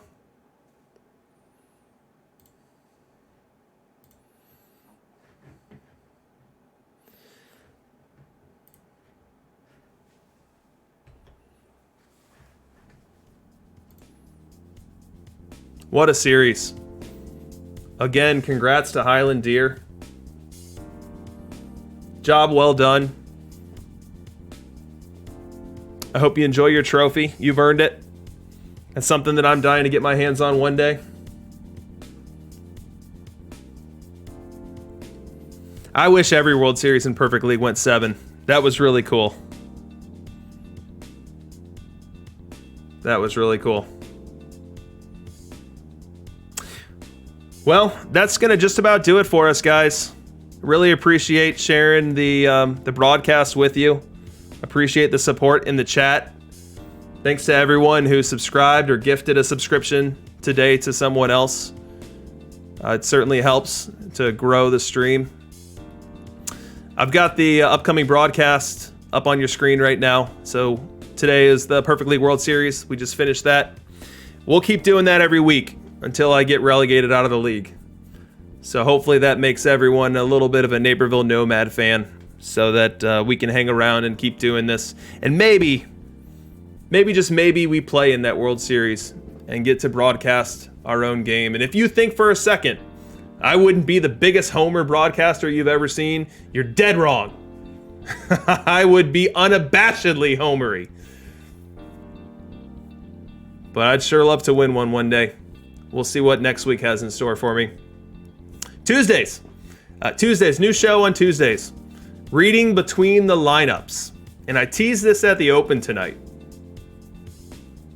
This new show is going to be about getting to know the person behind the screen name. Some of the best players in Perfect Team. Some of the biggest personalities on the Discord. What makes them tick? How do they play? What's their strategy? How do they have fun with this game? And here and now, I will announce who my guest is for week 1. It's none other than the Lightning Rod Walnut 33. So we'll be airing the interview on Tuesday night at 10 p.m. Eastern. So make sure you tune in for that. I promise you won't be disappointed. And then, of course, coming up on Thursday, our flagship, where Kidneys and I go through all the new content on This Weekend Perfect Team.